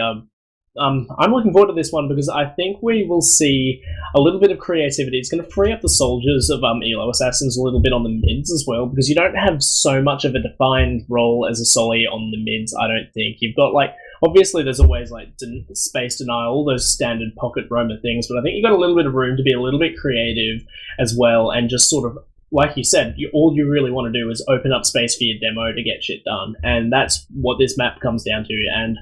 Enrith's absolutely no slouch himself, so I'd be interested to see how he manages to really... Because I don't think he's been under a great deal of pressure at any point from the Elo Assassins. Like, no real direct pressure. He doesn't look like he's one of those...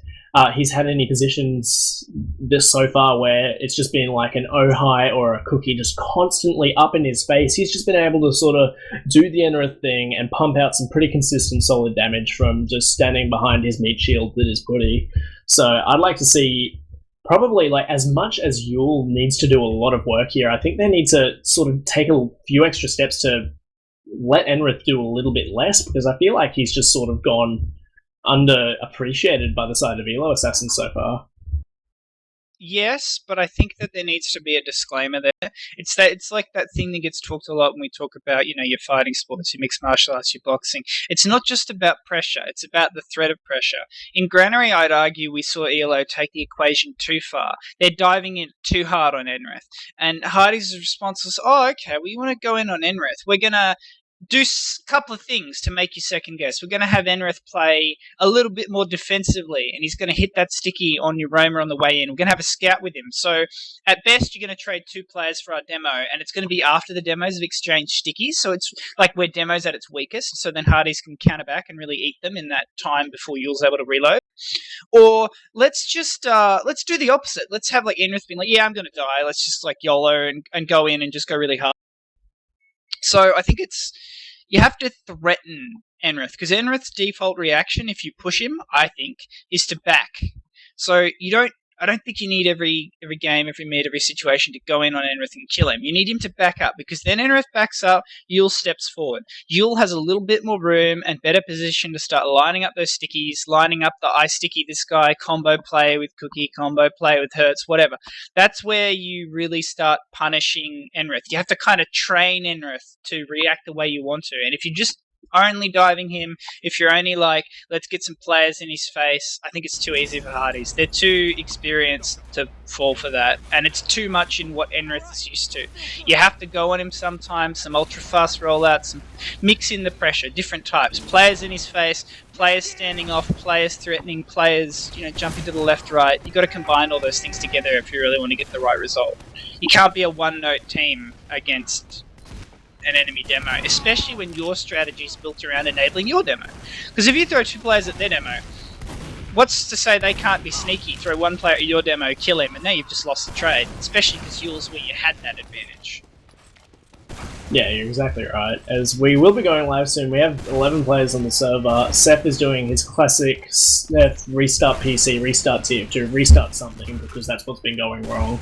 Seeing him join up now, so we'll be going live very shortly. We haven't done any of these so far, this grand final. Give me a map pred, Yukari. Predictions. I'm going to say Hardies, probably 3-2, something like that. Bit more activity in the process because it's a smaller map, easier to roll. Alright, as we are going to mid, Enrith is going to be rolling out to his choke, the standard Demo Man rollout, but it looks like Yule is meeting him at the big door, so Enrith's actually caught 2 stickies there. He's down pretty low, and he's up in his own elbow, not really having much impact on the mid, but we're going to see the solis of Elo Assassins sort of take the enemy side. They had a good early aggression, but it looks like they're just getting crunched by the sort of late push of the scouts of the Hardies. Cookie's going to get in very late on mid, actually does get taken down, and that means that could actually end up being a good trade for him, because it's going to draw the players of the Hardies back, meaning they have to dedicate these players to cap mid rather than securing second. Doge did go down though. That was their man they were chasing out at big door, and he's gone down, so a pretty convincing mid win to start this off for the Hardies with a full Uber advantage and an NG coming up from Ohio. Just quickly, so remember how I said it's about the threat of pressure? You can't be too obvious. If you rewatch that mid, you'll see the following things. You'll really pressures Enrith into the little corner.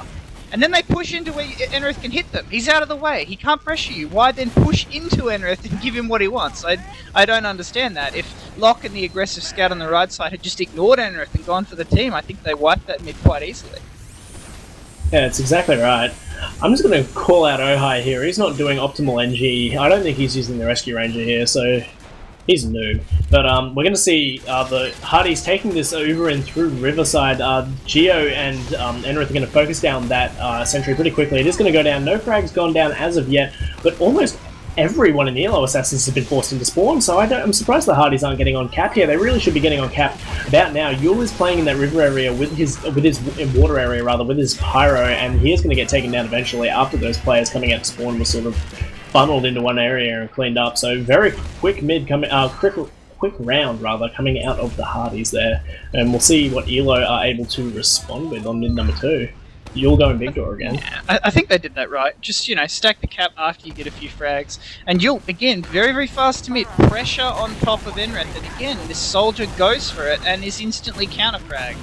And, I mean, we got frag trades. I think Red Hawk is going to live here. And Yule and Doge are probably going to get caught and wiped out. So it's going to be like a team wipe for Elo Assassins. I mean, didn't I just say don't do that and they did that? Well, I'm repeating myself from mid-fight 1. You have the enemy demo push back, he's in a good defensive position, and you throw free players at him and they can just counter-frag and kill you. I don't understand that. And Hertz goes for the spy play and gets caught. One player disadvantage for ELO, and Hardy's looking to push last.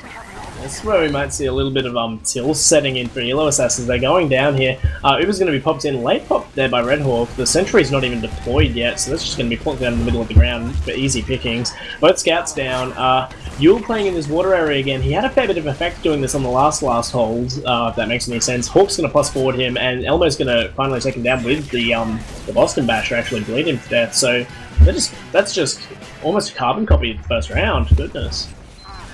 Yeah, I mean, this will be the third chance for Elo to try something different. Yeah, here we go, and we'll see if they make the same mistakes again. Yule actually opting to roll out choke this time, so he is changing something up himself. Early Soli's sort of swirling around in the air. Seth is going to jump right up onto Yule, so that choke rollout being super punished. But Yule is going to have his life trade that for Seth and Putty, so no Soli's on the side of the Hardies, and that's ended up working out well for Elo Assassins, as it's just Enrith left up now. The frags are going the way, and Cookie's going to clean up that last frag on the Enrith. Team wipe on the Hardies this time, so they actually did manage, despite their demo going down very early, they managed to sort of catch Hardies over committing almost and just clean them up. Collapse on them and clean up.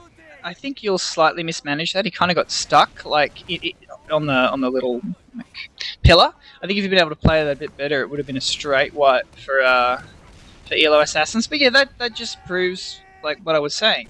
Okay, so clearly the soldiers of Elo don't want to stop jumping that point, so Yule just changed his strategy and did damage to the other side. He did the damage that would make the soldier play more relevant. Everything just went better for them. It's not that much more complicated than that. Seth is up on the river as Sniper. He's actually going to get caught out now. I thought they weren't going to see him, and he was going to get an angle for a fully charged body shot, and yeah. So he's going to get caught down. Like you said, almost with Hertz as a spy play last round. That's a player disadvantage. Hawk so close to his Uber, gonna get taken down at 97%. Excellent focus fire. I was gonna commend the Hardies on their second defense there, even though it like traded out frags and bought them time for Hawk to get his Uber, but he's gonna get taken down, and the rest of the frags are just gonna fall like dominoes for Elo Assassins, and that's a very convincing response round, I think. I thought they could have had that ground harder. Like, are they just being slow with their Uber grind like they were on process? Because that was... You should not drop around to that. I think, yeah, I don't know. I'm not exactly sure what it was. I think probably a little bit on the slow side, but Enrith is going to be rolling out his own choke, as is Yule, so let's see if Yule can manage to not die as early this side, but he's got two scouts right with him, and Seth just gets floated in the air and totally denied. Roma eradicated.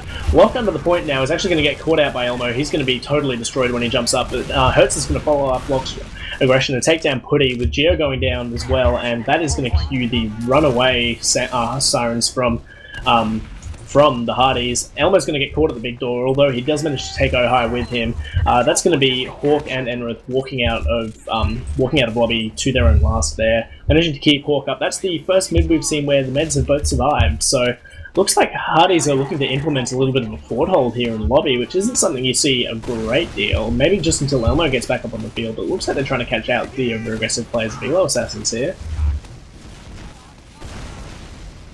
Yukari. Sorry. I saw the Ohio spy, and I'm watching him, and I'm like, come on, it's finals, do it. And it didn't happen. I'm disappointed. But Hardy's doing forward hold and posturing really aggressively. That could make life very difficult for this spy player. Oh yeah, Ohio's in. Will he be able to get something? Let's see. It's been like a little bit of a disappointing map for spy players. Is it Hawk on crits actually? Am I just saying that? No, that's just his effects. He's actually going for the back up his Ohio. Sorry to preemptively excite everyone there, but that's just his dumb little effect with his belly gun. Ohio going to go down. Uber's traded. That's really, really bad. Hawk just sort of standing his ground, but Doge's going to pop much later, and with so much cap time, Elo Assassin's just going to be rolling the dregs of this Uber into last. But Hertz is almost on an island. His team's not backing up. His team's not backing... Oh, sorry, fording with him, rather, but it's just Enrith and Hawk now, and that's going to be a pretty prompt... Again, another nice round. Just off the back of a much better Uber exchange in lobby for Elo Assassins, I think. Extremely greedy Uber attempt by Zaka, and he got completely caned for it. It's like he's assuming the other team can't hit shots. I don't know, it's very odd to say. Yeah, it's a little bit odd. He's been favouring these all map, and I don't think they've like worked well enough to warrant him keeping on doing them. Roma is going to exchange there, Enrith's going to go down, Oha's going to go down, so that's our demo advantage on the side of Elo Assassins, and position advantage really heavily in favour of Elo Assassins. So they got all this high ground here, and they've managed to bunch Hardies all out of big door. Geo's still having a little bit of a peak. He's got his scout chariot, Red Hawk. Maybe he'd be feeling like contesting this, knowing the quality of his two scouts that he's got there, but they're possibly overstaying their welcome 1 second here. Hawk is in two minds. They've actually managed to force off the Uber, has Elmo just by sheer damage on Hertz on his pocket. Hawk isn't up on his yet, so this is very dangerous, but he's positioned himself well. Elmo's going to get caught out as he was just sort of sticking around on second, but we're going to see the pop out here from Red Hawk, who positioned himself well. Cookie is up top in River. I don't think he's been seen. Hawk hasn't actually popped out, excuse me. That was a bit preemptive of me. Cookie's going to drop on him and is going to get cleaned up very quickly, so that's good awareness by the combo, and they're going to pop into mid now, are the Hardies, but the positioning of Elo Assassins is much better. They were savvy to that Uber advantage, as they should have been, and had just positioned themselves in a way such that they could just get the hell out of there. They're up on a 60% Uber advantage now, and with 6 players up, I could expect a push coming back into mid from Elo Assassins sometime soon. This is a strange game. I mean, Hertz is... I think he's tanking like 50% heals so far this map, and then like very close to 500 damage taken per minute. It's pretty crazy if you look at the logs, but it's working, you know. He's just opening up space for the team, and Hardies don't seem to be able to stop him. And drop down push, it's just coming very... He called very late. But yeah, I don't know if they're going to manage to get much with this, because Hertz has sort of been disconnected from his medic and he wasn't able to commit fully to it. Elmo's going to find Ohai, and there is a back cap going down. That is Elmo. He had managed to draw 2 players off. And the funny thing about Gullywash is that the mid and the second cap the same speed, so if the block does come in here from the Hardies, it is not actually... Elmo could have got a fair bit done there, but he's still got behind. He's still being a nuisance behind. Hawk is up on his Uber, so they could possibly put them in the mincer here. Elo Assassins. Hertz is caught. Hertz is going to go down to Geo, just sort of overstaying his welcome on mid. Locke is going to jump in looking for the Force, but Hawk is nowhere to be seen. He's actually going to get Enoroth because Hawk has so far disconnected to him. Elmo has actually managed to get his way back on the mid, which is fair enough, but they still have not used their Uber, have the Hardies, and they're looking to just push this in through big doors super aggressively. Geo pushing into the lobby with his medic in tow, just dragging him along. There's a few players up at the top, including the medic of Elo Assassins up in the river area here, but they are managing to trade out their Ubers. Doge did get up on his in time, it is important to note. Yul is going to find Elmo, but Cookie's going to go down in turn, so that is a scout for a scout. Seth is putting up a lot of pressure up top, and I think he's going to get caught out there by a very weak Ohai. Players of Elo Assassins have actually lost their second here, but they're still sticking around for a very long time in this riverside, and are going to lose both of their solis for it. And we're going to see Elo Assassins trying to defend against a very aggressive Hardies here. Geo is in, so is Elmo, but I imagine they're both going to sort of just back off here, and it's going to be a bit of a reset. Yeah, that was a very confused second fight. I feel like Seth had the chance to 100% kill Doge there, but he kind of bounced him away with some rockets.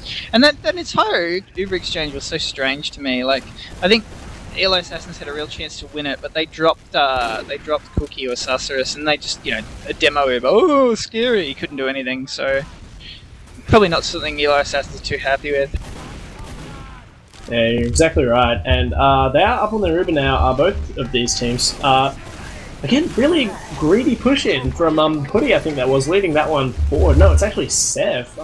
Excuse me, Ubers are going to be shredded out, but the frags are going in the way of the Hardies. I don't know if Elo Assassins just weren't expecting that, and Enoroth's just walked up from underneath, and he's managed to stick himself up from the point totally uncontested. Really well played there by Enoroth. I think that push wasn't exactly going great for Hardies until he walked up underneath and just said, no, this is my point, and stuck himself up and had himself a control point. 3-2 Hardies. Take me to mid, Yukari. You got to keep an eye on the enemy demo. You can't lose track of them like that. And so Yule's always getting this sticky on 2 or 3 people on mid for Hardies, and they seem to be able to just win anyway. There's a good move there by... okay, I'm really confused.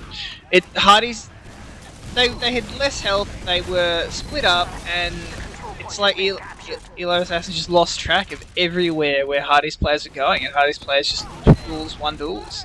That was the Hardies maybe adding a little bit of chaos to the map, and getting it happening on their side, which is surprising. I mean, like, what more can you do as a demo on mid with what Yule did? He hit like 3 players, 1 sticky there.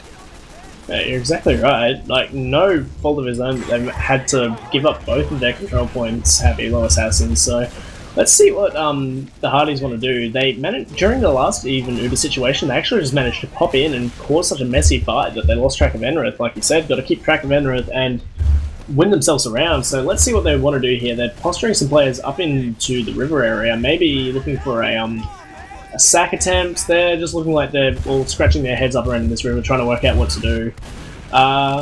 Yeah, I think we're going to see another pop in here from Putty, possibly. What do you think? Yeah. I would be much more comfortable with them being actively spamming from these doors and trying actually, to push. Here comes Seth in from under, actually. They were just sort of baiting the push, I think. Yeah. Predicted. But I think... I don't like one-player suicides, actually. I think if you're going to get your demo active and really be spamming from a door, I think you kind of want to almost go for 2-player suicides, because if you have your demo active, really spamming enemies, and you have 2 players go for suicides, and your demo catches somebody looking the wrong way at a second, I think it's super easy for your sacking players to then go in and make player trades. Because if you're a scout and soldier go in, and they both die, the other team's... and, you're just passively sitting back, you don't get much on a suicide low percentage play.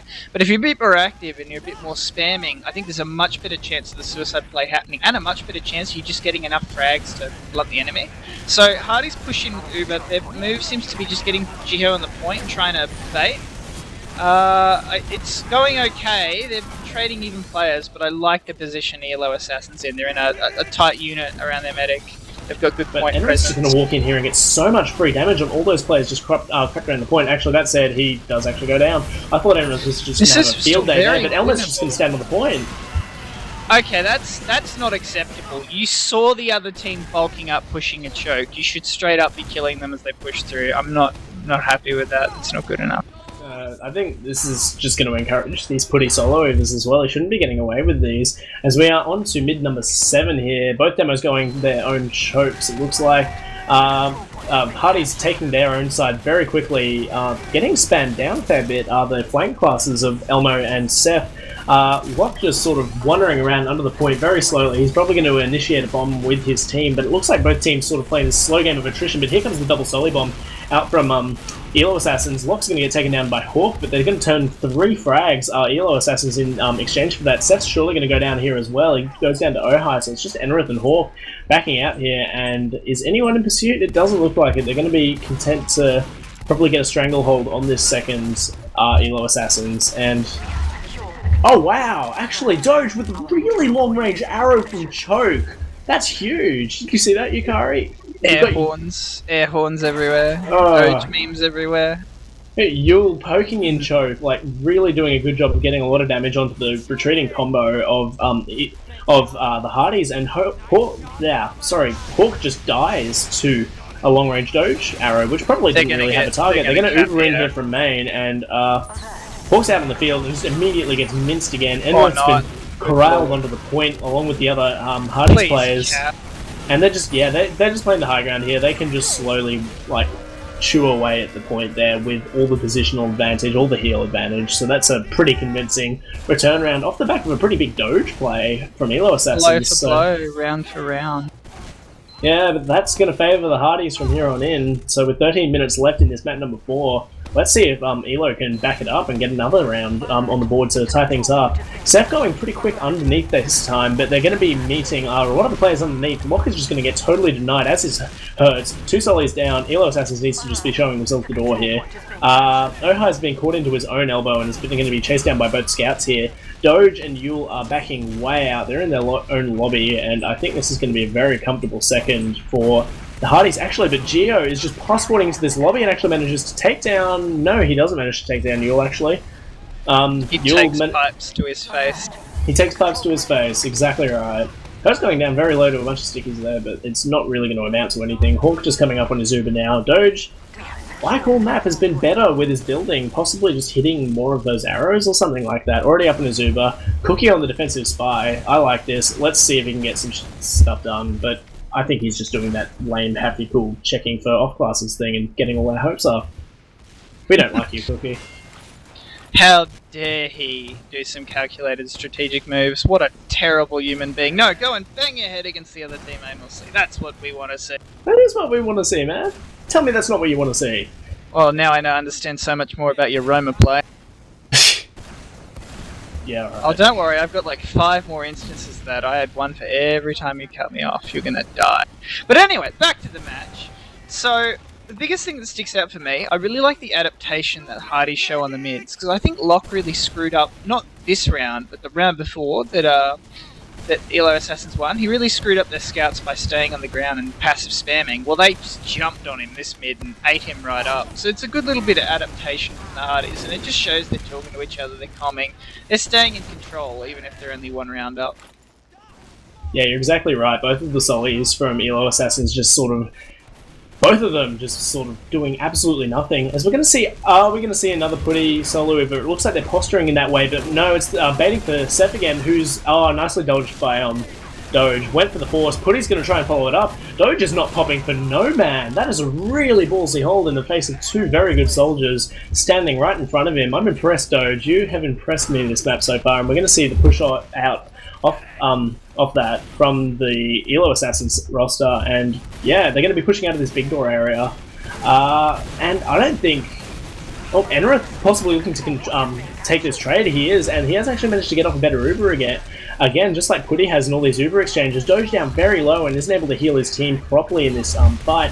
Hawk's probably going to get isolated though. Oh, really nice defense of his medic there from Putty in combination with his scouts.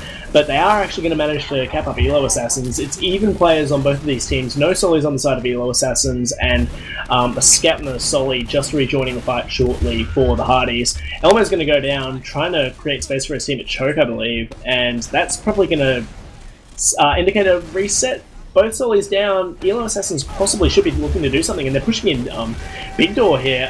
Seth, very lucky not to get caught, but Doge dies to enter it sticks. And I think Yule's going to go down here as well. He's on such a small amount of HP. All the players of Elo Assassins aggressing onto Hawk, but Hawk is just having himself a party underneath the point, and nobody is invited. He's just going to be hanging out down there by himself in no danger of getting killed by anyone. Doge the only one up. Early spawner. Wipe on the side of Elo Assassins. It's crazy to think that the Hawk came so close to dying, like at that fight at the corner. Like, Zaka just stood in front of him with some I will always love you level, like, body blocking to save him.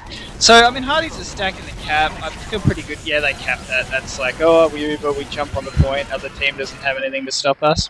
It's 5-3 now to the Hardies. Lots of action happening, and I want to see how ELO adapt to Hardies' adaptations on this mid. Adapt to their adaptations, so we're getting into some super meta mind games on this mid. Both demos going Choke, I believe. Yes, they are. Let's see if the Solis from Elo Assassins can get a little bit more done, because they were just totally ineffective that last mid. Hurts posturing early on the nipple, and is going to get counter jumped pretty promptly by Seth. Both Seth really jamming into Big Door, totally nullifying any aggression from Lock. It's going to be a lot of traded frags out here, but Doge is going to be the one to go down to a pretty up drop down actually. The pop coming up drop down, that's not exactly a common play. Ohai does actually trade it out for Hawk though, so that is a med for a med. Yule is caught underneath, Putty finds him, so that's going to be a mid-win to the Hardies. Yule's just like, okay, if I don't move, they won't see me. But he's like, nah man, I'm not a snake, I can see you, and just jumps down and says hello. +1 of the frag count, I can't complain. Yeah, fair enough, fair enough. Putty's holding this choke by himself here. If Elo Assassins got a little bit more aggressive, they probably could have picked him off. He was just sort of a little bit overextended here, but they're going to be setting themselves up for a chokehold, Elo Assassins. Building up their Uber. This is going to be a pretty even Uber, and with a 2-round advantage, I would expect to see Elo Assassins being the ones to make a play here, because this is their lifeline, really. This is if they lose this map, they are out of the grand finals, and the Hardies are your ozfortress Season 17 Premier Division champs, so they have managed to not engineer themselves an Uber advantage this time. Like, they've been managing to sneakily do it's a crits on Hawk, so... Oh, okay, but there you go. So they did manage to engineer themselves a 25% advantage, and that's just going to be a total absolute debacle of a push. Doge's building has been so solid this entire map. We're going to see one player, that's Geo, just run behind and just barrel into the face of Cookie, who was not quite expecting it. That back cap is surely going to be all for nothing, because no one is in a position to contest on the side of the Hardies, and so they're possibly going to be rolling this one forward. They're definitely going to be rolling this one forward to Elo Assassins with a considerable Uber advantage. Elmo up on Sniper as well, going to be looking for an angle from River. Let's see what he can get done. Poor Hurts. Oh dear. Spammed from the back, and you know, you'd think that Hardies would be able to, at the very least, delay until some utils, maybe an engineer on last. Like, you feel like they should be able to stall this. Back up. Never mind. Oh, sneaky Cookie. Second back cap of this one. I think he won the golden cap on Badlands with the back cap as well, so he's coming out some... I don't know, who does a lot of back caps? Who can I compare him to? Shintaz, but probably before most people's time. Yeah, Shintaz back when Byte thought that back caps would be so that's what we'll compare him to. Mid number, I don't exactly know here. Both demo men opting for this choke rollout again. No more big door rollouts for Yule. Hurts again, just posturing on this nipple really early. Putty's getting super aggressive onto the opposition side. Double Soli aggression coming out from the Hardies. Really nicely done. Manages to crush both scouts in the Roma of Elo Assassins, and that is going to be a total wipe on the side of Elo Assassins. They did manage to get themselves that one round back to be within sniffing distance, that's slightly a nose pun, of the lead of the Hardies, but the Hardies, again, just like you're saying, constantly adapting on these mids, constantly changing them up, and constantly just outplaying, I think, keeping their one round lead, really. Yeah, I just don't know how Hawk always seems to be getting, like, uber slower. I mean, in that mid, I guess there was a bit of a cheeky uber saw by Doge, but you know, like Hawk definitely doesn't have a career in construction waiting for him because he can't build for shit. So Hardies have about 60% uber advantage. They're even on players. You think they'd try and push this in the last, and they do. Enrith popped through main, and he's going to be focusing down Doge very promptly. Doge is going to go down. Yep, Ohai down as well. Yul nice is just pipes. untouched in this water area, so he's... I don't know, at this point, do you consider that baiting your own team, really? It's just him left alive. He's the only one left alive. All these other frags are going to get, like, cleaned up. He's managing to get quite a few frags, like, more than a trade every time he does that, but he's the only one left alive whenever he does it, and the player advantage from the Hardies is just too insurmountable at that point. I think he needs to change something up for those last holds, honestly. It's taking a mid number 11 Yukari. There's not a lot of safe places to hide when you're demo and people are after you with Uber, but again, you'll faster to mid, meaningful stickies on, enemy light classes, Yellow Assassin's going to be able to hold up. Oh, nice shot from Hertz, kind of denies Putty, back down to the bin you goes as Hertz. +1 frag advantage for... Okay. This has been a story of these mid-fights for me about Elo Assassins. They secure this quite substantial advantage. So in that case, bit of Hertz mini heroics. He gets a good air shot on Putty. Putty gets taken out. It's like you killed one enemy. Wouldn't the smart thing to do then be play slow? And Yule just puts away Elmo. No, you're not getting the super advantage, buddy. Elo Assassins are making a habit of this. Get a player advantage. Have the 3 or 4 seconds to sit down and think about what you're going to do with it, and then just throw 2 players away, taking duels. The rest of your team isn't active. Yeah, we're going to be seeing Hertz probably getting in a little bit ahead of his team there, despite the Uber advantage. He's going to get taken down by a nice little pop-up air shot by Seth, but they are going to manage to secure the frag onto Seth, trading out with Hertz and the midpoint with that Uber, but not a whole lot more, not much that they can really roll forward with, and Cookie's going to get taken down by Elmo as well, so not a terribly successful Uber if you are an Elo Assassin, and they're going to be posturing up on their own side of mid as Hawk is nearing his own Uber on 80%, but it looks like they're trying to bust Big Door as they realise the Hardies are positioned all up around this choke, and I like this play from them. They're really buying themselves a lot of room. They are walking right into an Uber, and they're definitely aware of it. Nice shot from Putty there to deny Hertz, who gets taken down by Geo, but the Ubers pop somewhat defensively. They're not going to get any position on mid from this, but the Elo players are just scattered everywhere. There's so little health combined on these 2 players behind. That is Yauch and Ohai, and they're both going to get taken down. And so I think this is just interesting idea, just not the execution quite there. The cleanup was really good for Hardies, and so they're going to manage to clean up cap up on this mid. Doge, very close to a Zuba, so I don't think they're wanting to give this up for Elo Assassins. They're possibly going to crunch Hawk here in this choke with Enrith. Still time. Definitely still time, and I think they're possibly going to wipe Elo Assassins. Elo Assassins are going to wipe the Hardies here. Just Elmo left up, and he's sort of just dancing around a Big Door, trying to see if he can find anyone on the flank, but the combo just got collapsed on by choke, and without Doge even having to pop his Uber, so bit of a collapse coming out from the Hardies there. Elmo on Spy, Geo on Engineer. Elmo, you're going way too late, my friend, but Sentry's going to be the first fatality that's pushed. Jaiho up on Seth, that is, up on Pyro. Yule actually goes down to the Elmo Spy. That shouldn't have worked, and I don't think it still will work, as they just enter it below in this water area, and they are going to bring this back within 1 round with a minute 40 to go. If you are an Elo Assassin, you need to throw everything at this mid. They have time. They just have time, don't they? Yeah, I wish Elmo had brought out the heavy. I think they would have held it. So, I mean, I'm hoping for just some ultra-aggressive go-off Yule's damage from Elo Assassins. It's 1 minute 20. You don't want to leave anything to chance here. Just go for it. And exactly. Hardies stack up a bit. They take some pretty solid position on the point. Good aggro move in from Hertz. Enrith, That secures yeah. the kill on Enrith too. I think they got to go for it. Like, Zach is trapped. They got to check. Oh, Putty can't make this work onto Doge. Nearly gets Doge. Gets him down very low, though. But, who is that? That is the demo man of Yule already locking out this second area. But I think they're going to be content to turtle up on last the Hardies. It's going to be even Ubers, so I think we're going to need to see a really nice push to beat out this sort of really fat defense that I'm they need to get somebody in bottom. Because if you look, because Hardies players have spawned late, the one advantage that EL Assassins had, they had time to go really fast and leak 2 players in bottom. They could have put Geo there and secured the frag, and now they're just doing an even Uber trade, which I don't think favours them at all. No, especially not with that Pyro denying so much, and Doge going to get caught out in the post Uber. Hurt's going in as well. This is looking like it can't be done. 20 seconds left to go, and all the frags are just going the way of the Hardies. They just played right into their hands there, the Elo Assassins, going for that Uber trade. They just needed to change something up, and we see the GGs coming out in chat. 10 seconds left to go. And ladies and gentlemen, I've been Yauch, this has been Yukari, and the winners of ozfortress Premier Division Season 17 in a really nice 4-map series are the Hardies, closing it out with a 6-5 win. Very high-scoring affair on Gullywash. But congratulations to the Hardies, GG's all around. What was the difference, do you think, Yukari?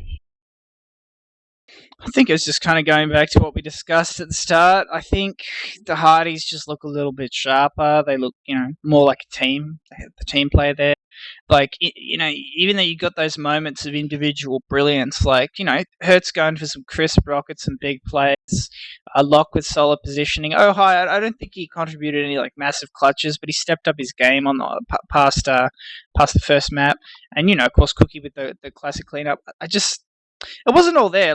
For every moment Cookie had, Elmo did better. For every moment, Ohai stepped up, Gio was like, yeah, but I can snipe too. Other than the Yule advantage on paper and maybe some single, sick moments from Hertz, I don't think they ever actually got, a true edge over Hardies at any point over the series. And if you do, it's flipping weighted dice. At some point, you just keep flipping over a 5-map series, and it's going to come up in favour of the team just with the better advantages on paper. I think Elo did a really good job of taking Hardies out of their comfort zone to some extent on Gullywash and on Badlands. And I think they hit some really nice scout coordination on process, and they're a little bit unlucky that Hertz had the high ping, because maybe they could have won process, but you play enough games and the better team will win, and I just think the better team won tonight.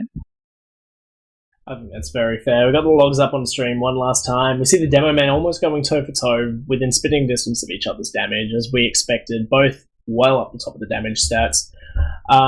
Anything else that's standing out to you on the logs, Yukari? Can you see them? They're up on stream right now. You could probably make a cheap joke about the amount of damage that Hertz took, but I think it was justified. And I think this is one of those games where a big part of why the scouts of ELO Assassins took, if you think about it, they pushed a lot of last. They actually didn't take a huge amount of damage. I think Hertz actually did a lot of good work for his team to get them through the doorways, him eating that damage. Yeah, and we'll wrap it up there, because we have got the one lonely interview subject here, rather. How's it going, Putty? How come no one else wanted to come? I don't know. They're all just, salty douchebags? Salty douchebags, yeah. Pretty accurate. Yeah, okay, fair enough. How do you feel about that one? Were you guys surprised when you dropped Badlands? Personally, I was a little surprised. I was probably the one who vouched for that pick, so I'll take that one on the for the team, I guess. Yeah, fair enough. And you feel like you guys probably played how you expected to on the other 3 maps, because you were pretty convincing, I'd say, on the other three. We haven't been scrimming, so I feel like that, not to be condescending, but I feel like that first map was a bit of a warm up, and then we kind of got a bit more into the groove because we didn't have a warm up scrim for this either. So when you haven't played, in weeks, it takes a map or so to get into it. I thought it was a bit different to normal grand finals, because normally in the lead up, both teams are practicing super hard, and you play each other quite a bit, when we were playing the Tomo or Yuki team or whatever. So we both knew a lot about each other. Whereas this season it was a bit different, because I don't know what their team was doing, but we weren't really scrimming much later in this season, especially because just everyone's busy. So we weren't really that familiar with their team pretty much. I don't think they were very familiar with us either. Yeah, fair enough. So just say Badlands was shaking off the rust, really. Yeah, and Yule played a really good game. He did. Yule was pretty impressive over the 3 maps, I'd say. Would you? Well, anything you want to comment on just about the general play, how you thought it played out? Yule's their best player, I think. So he, when he performs well, their team performs well. So fair enough. One last question from me. Hurts for Varna. What do you think about that? How do you think it impacted them? I mean, Hertz is, an up-and-coming player, and he's pretty good. I think skill-wise, like on Soldier, I feel like they're fairly comparable DM-wise. I would say that Hertz has more experience on Soldier, but Varna has more experience with their team, so I don't really think it made that much of a difference from our point of view, I guess. Here joining us from the unfortunate runners-up tonight is Locke, the Roma, so you guys can talk mad shit at each other. How you going, Locke? How do you feel about that? Yeah, not too bad. Okay, you're joining us as well. Awesome. Yukari, ask questions. I'm doing mumble things. So, from my perspective, having watched a little bit of the games that Vanna played, like Hertz added a real X factor to your team tonight, Locke, and you'll like some crazy aggressive plays, like some moments where it looked like from Spectator Pov, Locke, you were getting ready to do like an aggro bomb, and Hertz is like, "Hold my drink, I'm going in." So, like, is that just Spectator Pov being wrong, or is that something you actually like felt in game? Like, was Hertz adding that extra element of aggression? And I suppose after what you guys think of that, Zaka, do you feel the same? Because it definitely looked like he was committing pretty hard. From our point of view, Varna's pretty unpredictable as well. So I mean, like that, they both bring that to the table, I would say. But I guess Hertz has played a bit more Roma, so that sort of comes out in his playstyle as well. Well, I think I want to ask Yule as team captain stand-in for Varna for the Yellow Assassins is the map picks were interesting because you guys, how it went in the first two maps anyway, was you guys took their map pick of Badlands and then got thoroughly slammed on Granary, your own map pick. So what happened there? What went wrong on Granary that went right on Badlands? Yeah, I don't know. We haven't been screwing them for like 2 weeks, so the maps are a bit of a dice roll. Nah, fair enough. Yeah, we looked at some old Jasmine strats actually on Gran. Thought we could pull some of those out. Didn't work, obviously. Did you do the rollout? Is that what you did? Tried to, but I don't know what happened. Yeah. I didn't notice. We like had that you tried were it doing it. before. Put it It was- on Sorry, what? what exactly that is for those of us who weren't in Jasmine. It's a rollout where you use pretty much you equalize and you let the medic just heal the scouts, and then at the last minute, so you get med gets there like a lot earlier, gets the heals on the demo man earlier, and you be really aggressive across point with the demo man with the extra heals. Yeah, fair enough. Anything else you want to ask Yukari? Not really, other than that question. I think everyone kind of answered all the questions in the game. It's pretty action-packed. Yeah, I'd say so. Well, just before we wrap things up here and before we go to shout-outs, I want to give 2 quick shout-outs of our own. Someone who's in chat will probably know the command, but we are trying to get Dreamboat funded to go from Canada to a California land. We all love Dreamboat here. He's an adopted Australian, so if you guys have some spare cash that you can throw his way, I know he would be greatly appreciative of it. And the other one was from Obla, and shout out to Summer Cup, which sign-ups are starting this weekend, if I'm not mistaken. So if you guys are looking to play a little bit of a more casual, seeded, shorter tournament over the summer off-season, then get your teams in and get ready to sign up. Sign-ups begin very soon, so watch the TF Live and ozfortress spaces. I'll go for shout-outs now. I'll start with Locke. Do you have any shout-outs? I don't know, shout out to the Team B1 guys, shout out to Varna, yeah, that'll do. Yule, are you still here? No, Yule is not still here. Putty, any shout-outs? Just to our team, the admins, the casters, everyone that put effort into the season. Yeah. Yukari, any shout-outs? Shout out to Randall Eck, God of Div 2. And I think shout out to everyone that, as always, made this competition possible. And finally, I just think shout out to the players, because this was a pretty gritty series. We got to see excellent play and everyone standing up at certain points. Yeah, I think that's exactly right. I will give a shout out to Brodogs, our cameraman tonight. So can we get some hearts for Brodogs in the chat, please?